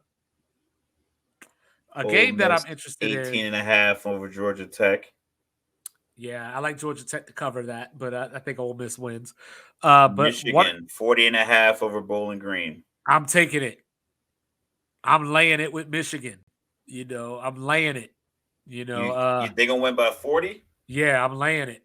I'm gonna have a nice little parlay. But North Carolina and Minnesota should be an interesting game. North Carolina favored by 7.5. That's a 3:30 game East Coast time. So, that'll be a good game to get the day going in the middle. If you want to flip the channel from Tennessee. 29.5 points. Or if you want to flip the channel. Oh, speaking of which, don't forget, people, that Wyoming team that Texas is playing this weekend did beat Texas Tech the first game of the season. And Texas is coming off of that Alabama game, and everybody's telling them that they're back. Will Texas sleepwalk for a half? We'll see. Can Nebraska get their first win over Northern Illinois? Favored by 10.5. Northern Illinois went into Chestnut Hill and beat Boston College, last week. Speaking of Boston College, 26.5 point underdogs. See, same thing, right? Florida State going in there favored by 26.5 over under 47.5. They expect these teams to just lay down. Yeah, then of course, tomorrow night, me and Mr. Logical got our $1 bet going on for the Tidings Trophy. If he's mad enough to accept my $1 bet, because we got the Terps and the Cavaliers. Man, I don't care about the Cavaliers. I'll be at Army UTSA. UTSA is favored by 9. I'm taking Army to cover. I don't even know if UTSA quarterback is going to play. He's in a boot. I'll take Army because I'm an Army brat. I saw him get hurt with my own eyes in the crowd last weekend. So, Ohio State by 29.5 against my Hilltoppers. So I'll probably lay that with Ohio State. I'm looking at some of these. I think I'm going to just pick every single one that I think is ridiculous. Yeah. So right now, I got a 7-leg parlay. All the ridiculous underdogs. I might like San Diego State to cover the 25 against Oregon State. I think their defense is pretty good. So I don't know if Oregon State's going to score enough points to get that.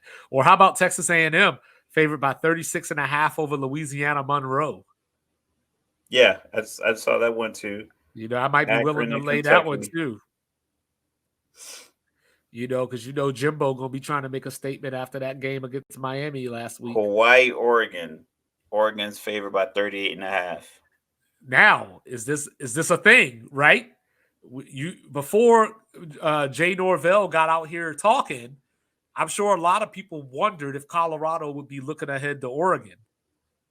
Is Oregon looking ahead to Colorado? Yeah, The I hope so. hype, So I'm about to put $10 on them. the hype, in Colorado, so yeah, so Clemson 25 over Florida Atlantic, I got a 14 leg parlay, 10,000 win, $82,000 all right, if all of those 20 plus spreads cover. there you go, Mattress Mac. Hey, I'm gonna you do it know, as soon as but I get off this. but yeah, so now from that to load management, the NBA has come out with their new rules, most notably that two stars cannot sit out the same game without real injuries. A star counts as someone who has been in the All-Star game or made an All NBA team in the last 3 seasons. So what you like, what you don't like, Mr. Logical. Uh, I like that they made an attempt at it. Like I respect that. The thing that I don't think you can really regulate is if a dude wakes up with back tightness. I give you an example. Like I've been dealing with an ankle.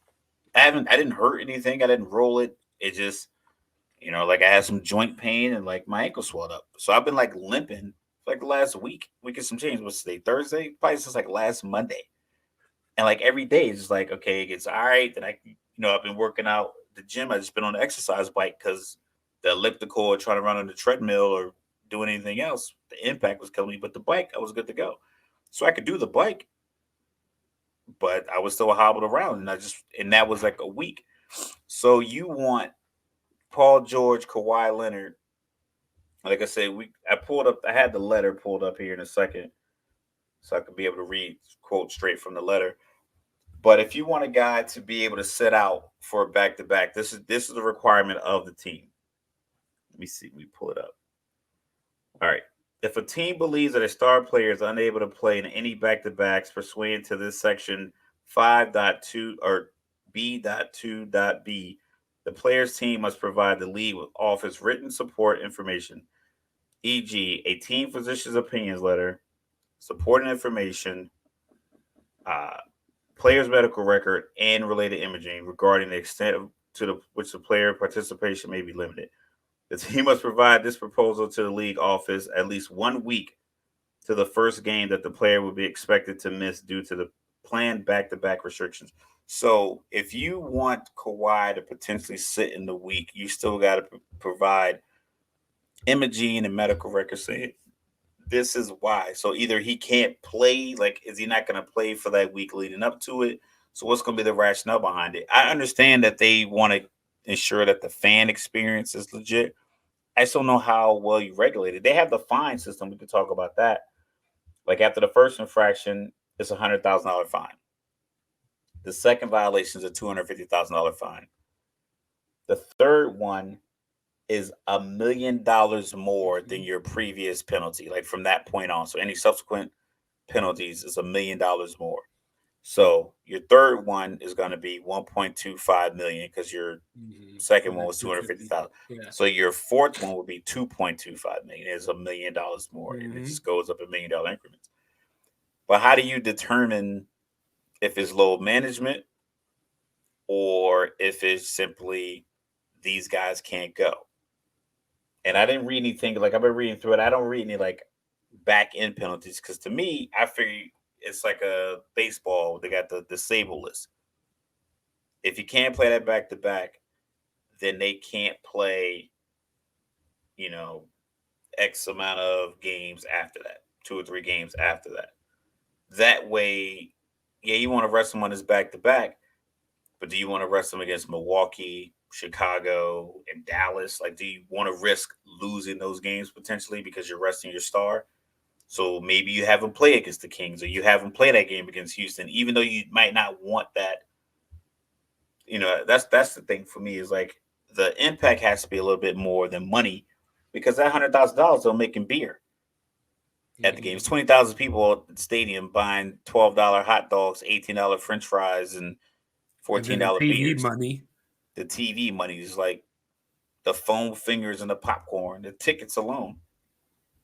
So like that $100,000 is like, okay, this section of seats will just give you this money. I just don't see.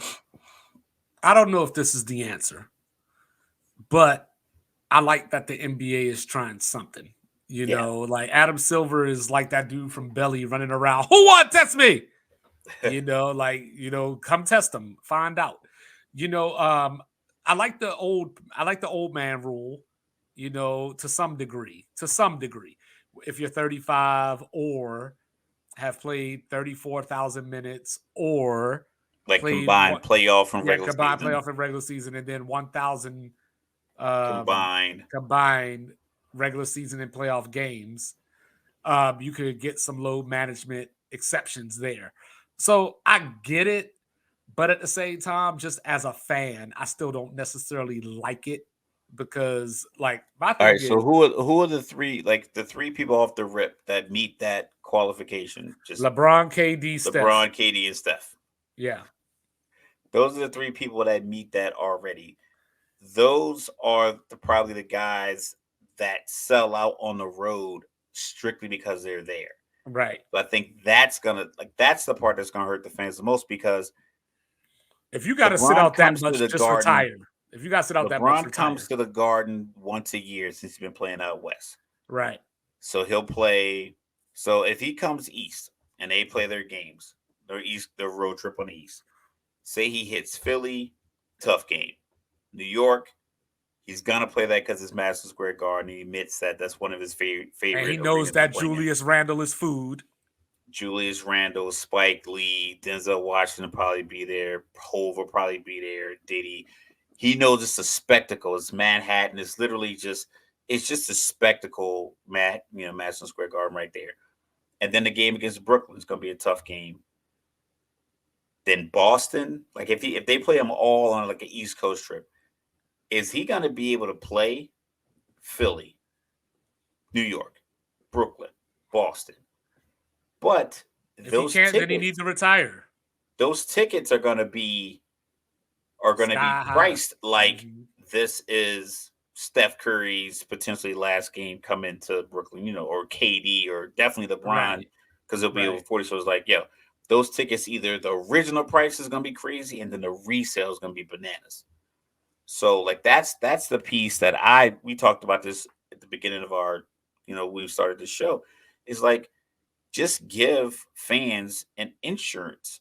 Mm-hmm. It's like, if these guys don't play, then I get to get a voucher for either like another ticket or something from the gift shop of some value of my ticket, 60 to 70% of my ticket. Send me over to the boss store. and then send the bill to the team. Like, listen, you rested LeBron. So hey, Jeannie, you owe these 700 fans who filled out vouchers because they paid this price to see LeBron and you sat him. So the voucher is $60 per. You owe that money, if it's not a lot, like, you just send that bill to the other team. So looking at it from a business standpoint, I can understand why, if you're the Lakers, if you're the Clippers, you want the best return on your investment. So if you can sit these dudes and get away with it, you will, because you rather have them in June than have them in March. So I totally get that from that standpoint. What I think my issue is why is Tyrese Halliburton load managing? And why is SGA load managing? And why is, these dudes that aren't even 25 yet, why are you dudes who can't rent cars? Why is Jason Tatum load managing? That's what I have the problem with. Like, LeBron, Because I get it. I'm 42 years old. Sometimes walking up and down the steps, waking up fresh in the morning, ain't nothing happened to me the day before. I can walk down those steps and my hamstrings hurt the rest of the day.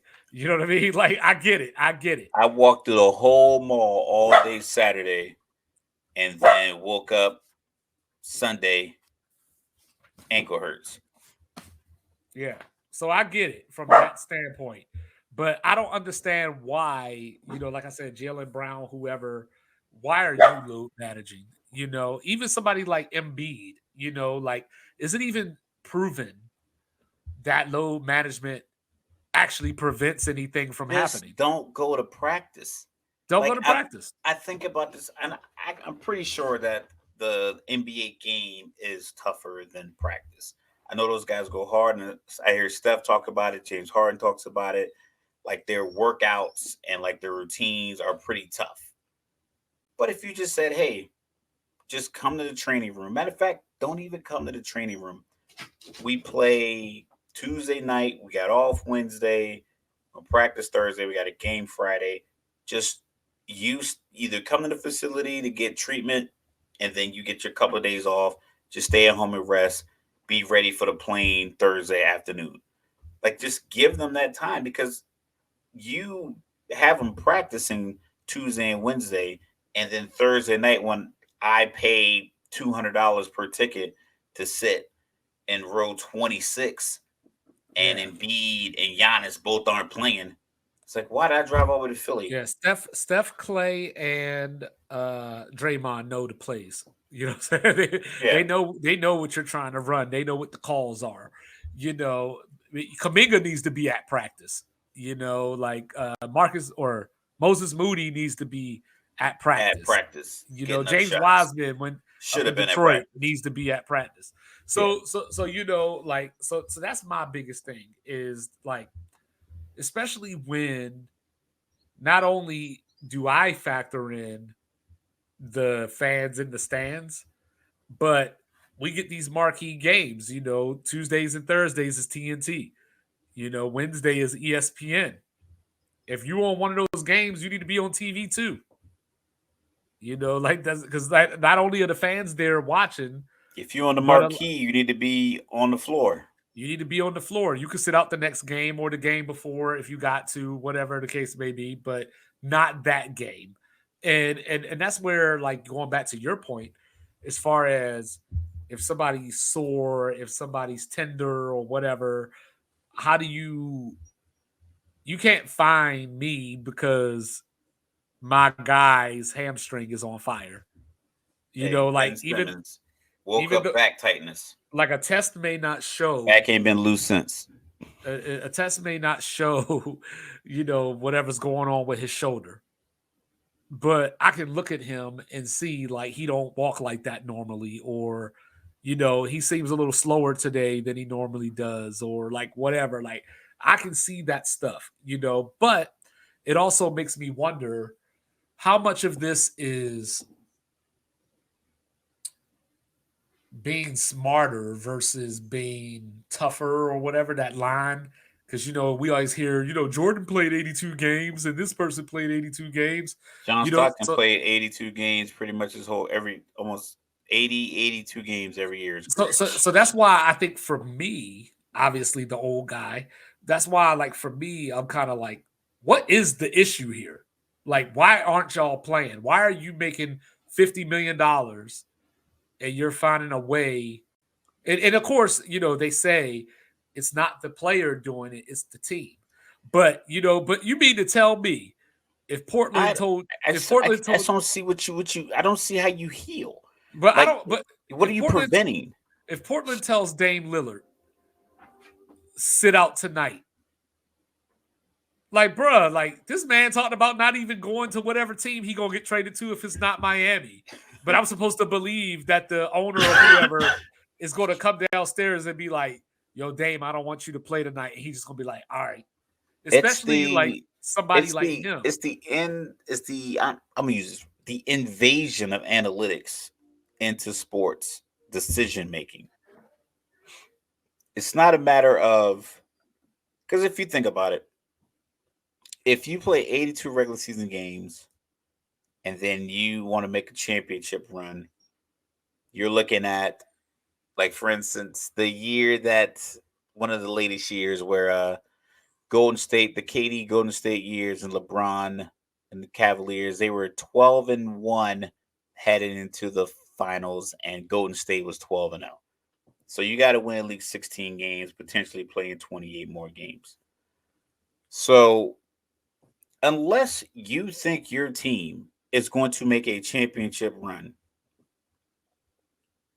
what are you saving this guy for? Because Well, like I'll tell you, if you're Portland and you have Dame Lillard and your record is 37 and or 30 and 37 after 67 games,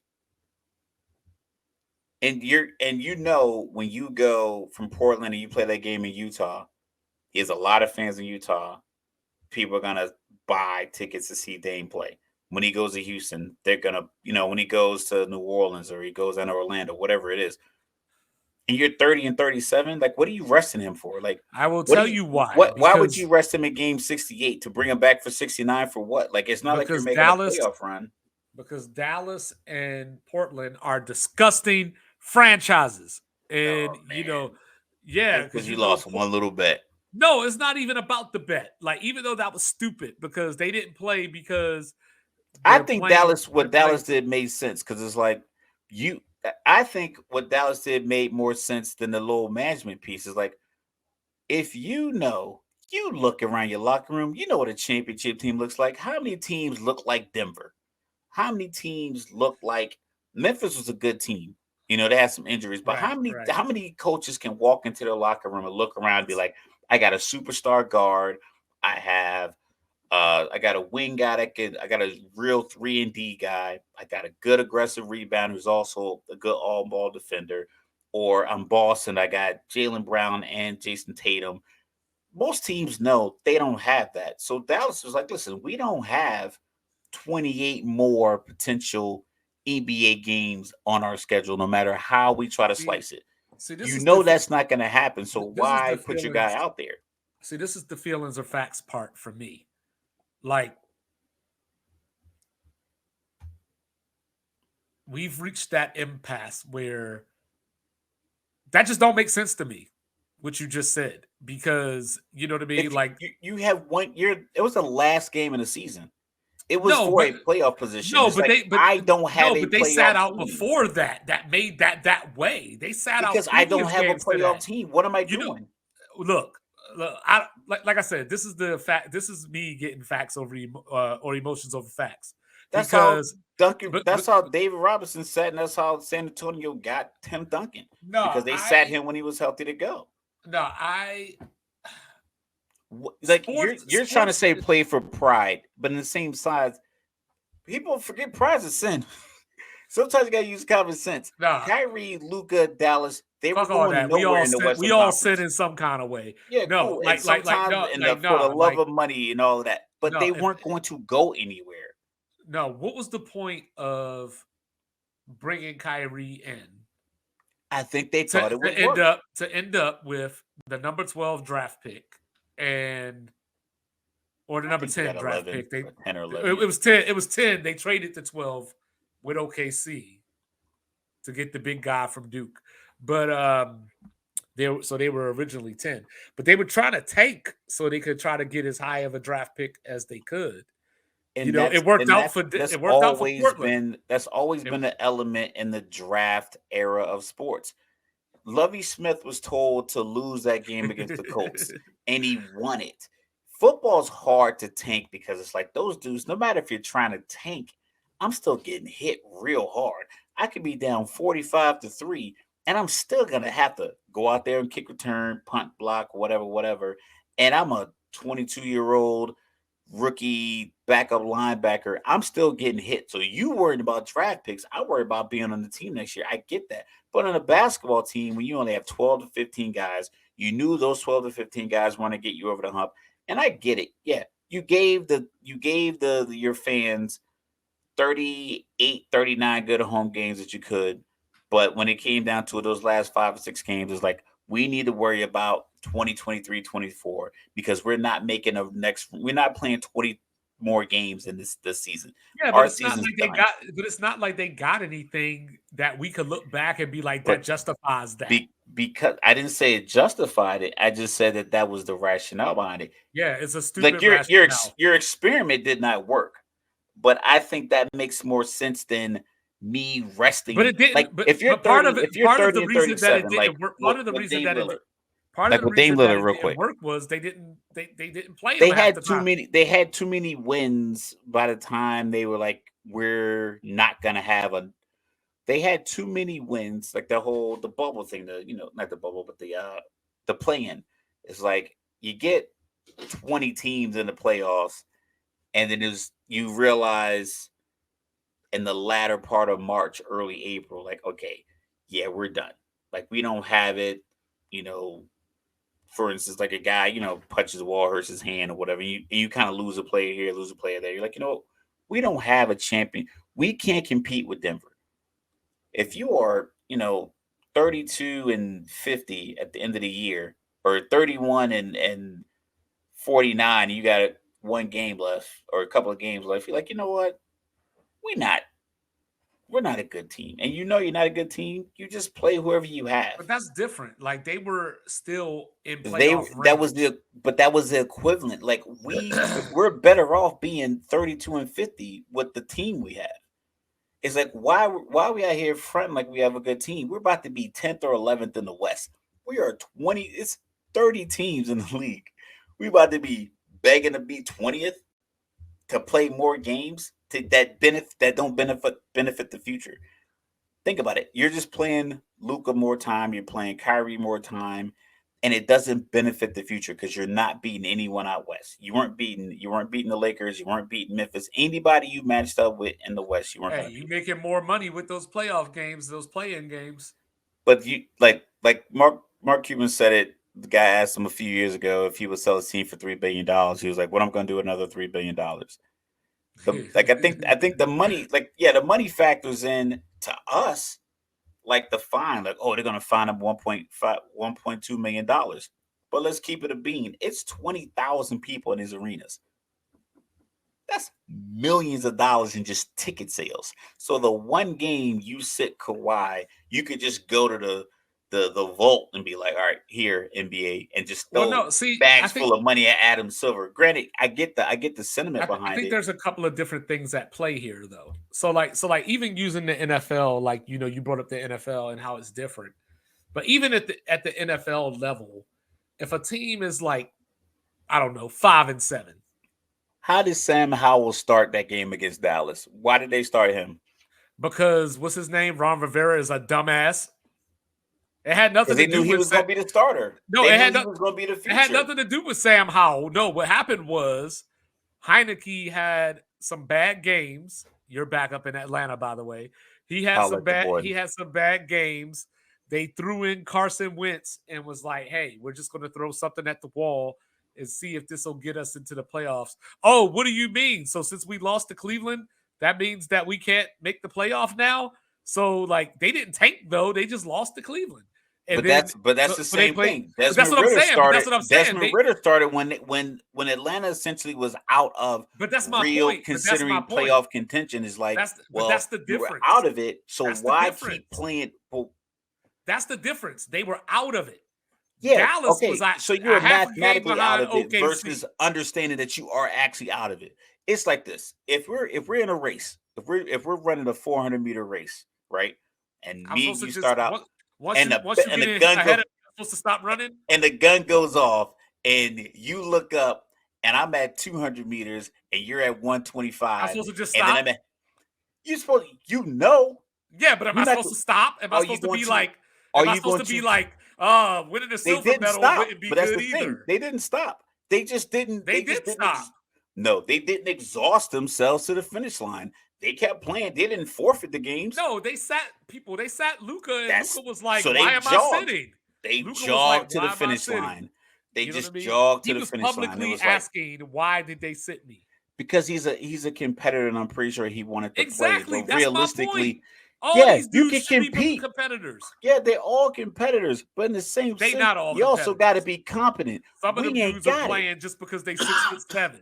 and maybe Some that's of the the dudes case. are playing because they Like can. the Raw Room, the podcast is great. I love it. Darren Bates, they have a couple of the guys. Another guy used to play for the Falcons. He was on the Super Bowl team that lost.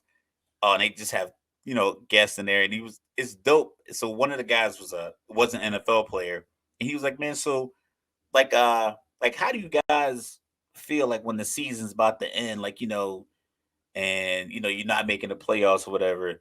He was like, shit, we be playing vacations. He was like, we know we out of there. We know we got a couple more games left, and the season's over.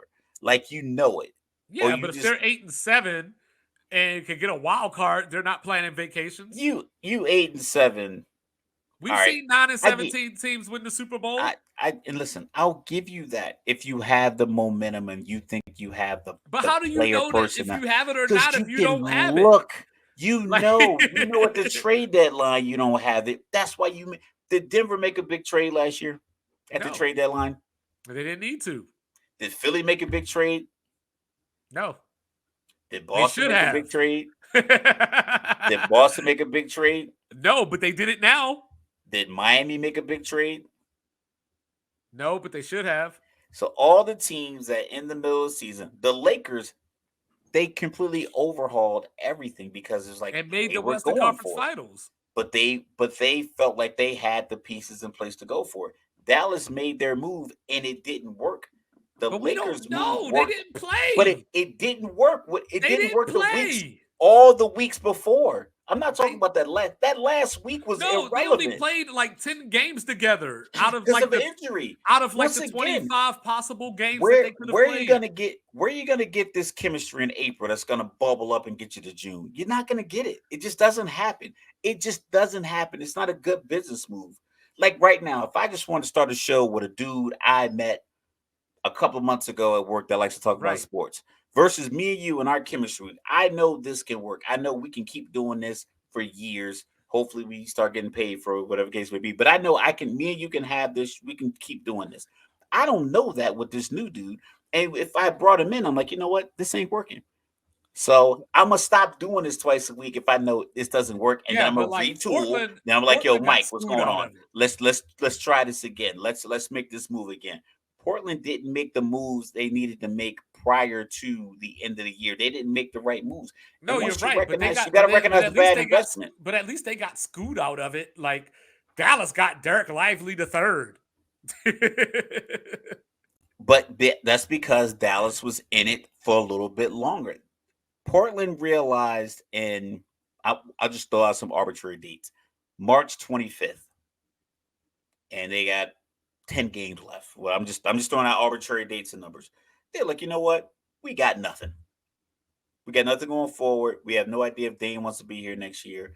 Let's not exhaust ourselves. Let's put some of these young guys in and see what they can do Dame and wanted to let them be run there. around. He just wanted them to do what they were supposed to do. Yeah, we can say that. Just But like Giannis. Giannis is talking about it right now. But because that's everyone keeps asking, like, yo, you just won a chip. Like, just you're not going to win it every year. Yeah, Like I know, but is Giannis supposed to be like, yo, I'm Milwaukee through and through and XYZ? Like, yeah, old school Well, people you would can't like do that that. because it's like realistically, you can't do that because the team won't operate like that. The team won't sign you to a 10-year deal based on how you played in Right. 2023. Right. They're going to sign you to a 3-year, a 2-year, a 4-year, and then they'll have wiggle room to get out of it in 2 or 3 years. Like you can't have this unantiquated like in faith in this team versus a team. Literally, we've seen it with Michael Jordan.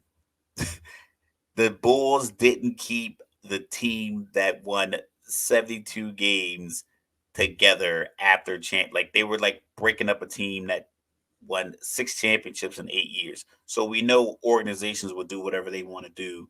So players have to do the same thing. But also with that, you have to be able to recognize like this is a bad investment. It did not work. Competitive or not, it did not work. And you can't be like, it might work. It's too late in the year for it and ifs and the hyper. You have to be, you got to draw that line in the sand.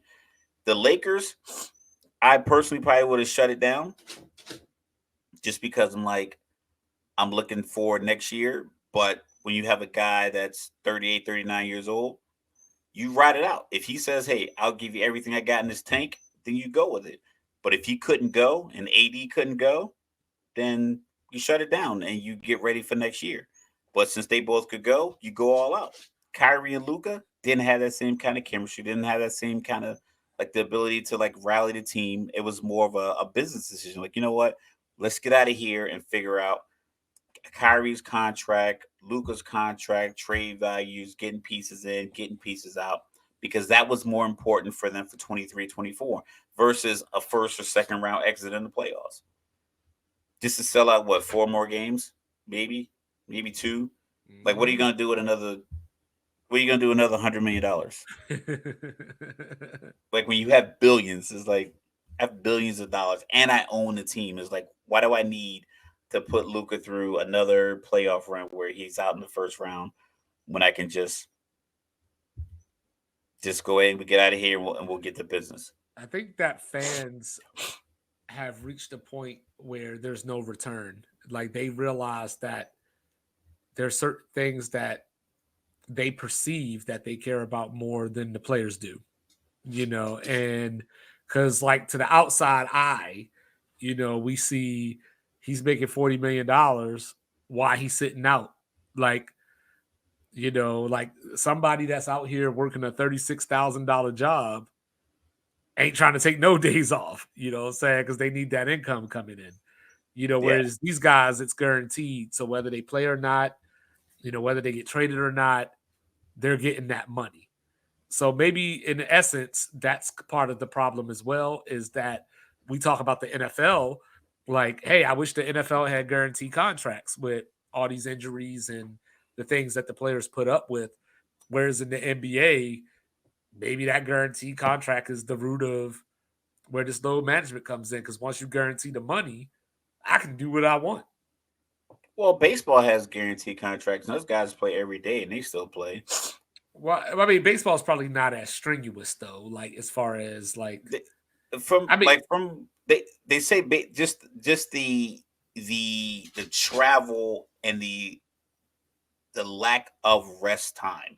right, Like you right. That's going to be like common across the the physical yeah, the physical toll of the right, game.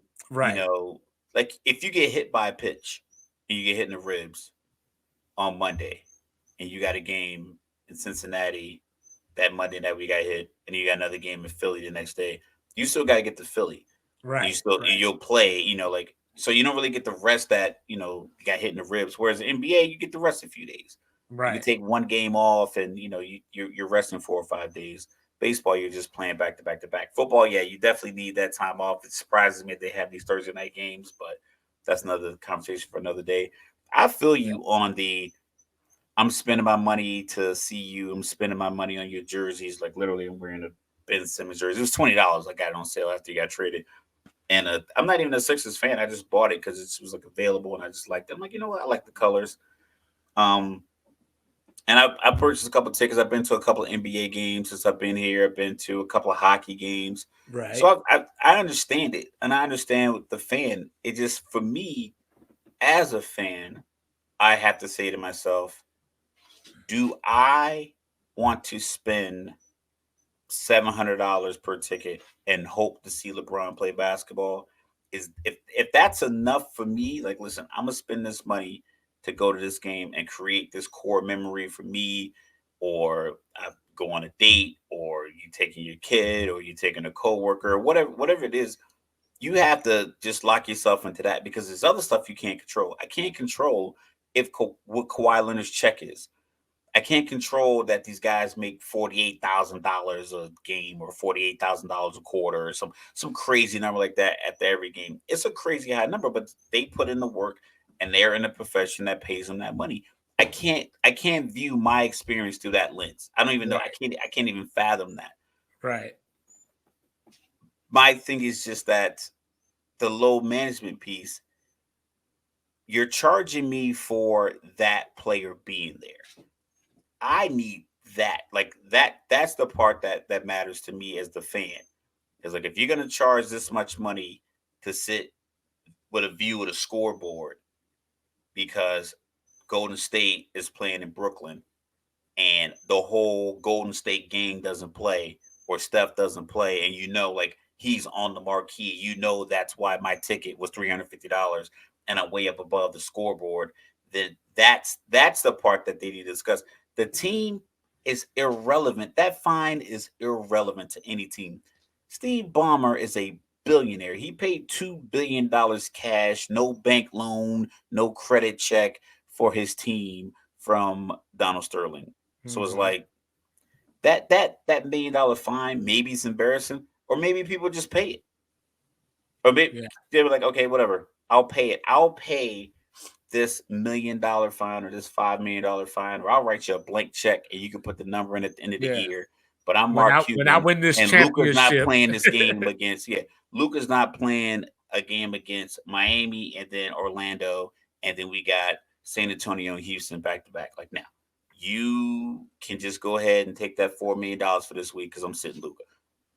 And so that's the thing, is like, if the money's going back to the fans, if I could do a voucher for my ticket, then I'm with it. But if that's not the case, then this is just show money. Like, going back to your Mark Cuban point, if they were to sit Luka and get fined for it, I could see Mark Cuban getting on TV saying something like, "Yo, if Adam needed $1 million, all he had to do was ask." Yeah. That's something I would do, but he'll get fined. He'll get fined more money for that, and he still won't care. I still won't care. But on that note, ladies and gentlemen, Sports Reports is ordered. We had some fun tonight. Hopefully you all will enjoy it. Like, review, subscribe, leave us some feedback, comments, chats, all that good stuff. Share. Thank you for all the love. Thank you for all the YouTube love. Absolutely. Trying to get 20,000 views before the end of October. That's right. And we will be back on Monday, with some reaction and everything, and just off with another week. I'm like, look at that. Say hi, Winston. Saying, trying to be a part of the show. I heard you. Saying? I'll let you on in a second. But so America, thank you for everything. Thank you for checking us out and everything. And we will be back with more for you. And of course, having some technical difficulties here. My button isn't working. There we go. And of course, when we come back, we'll have even more love for you. Peace. Peace.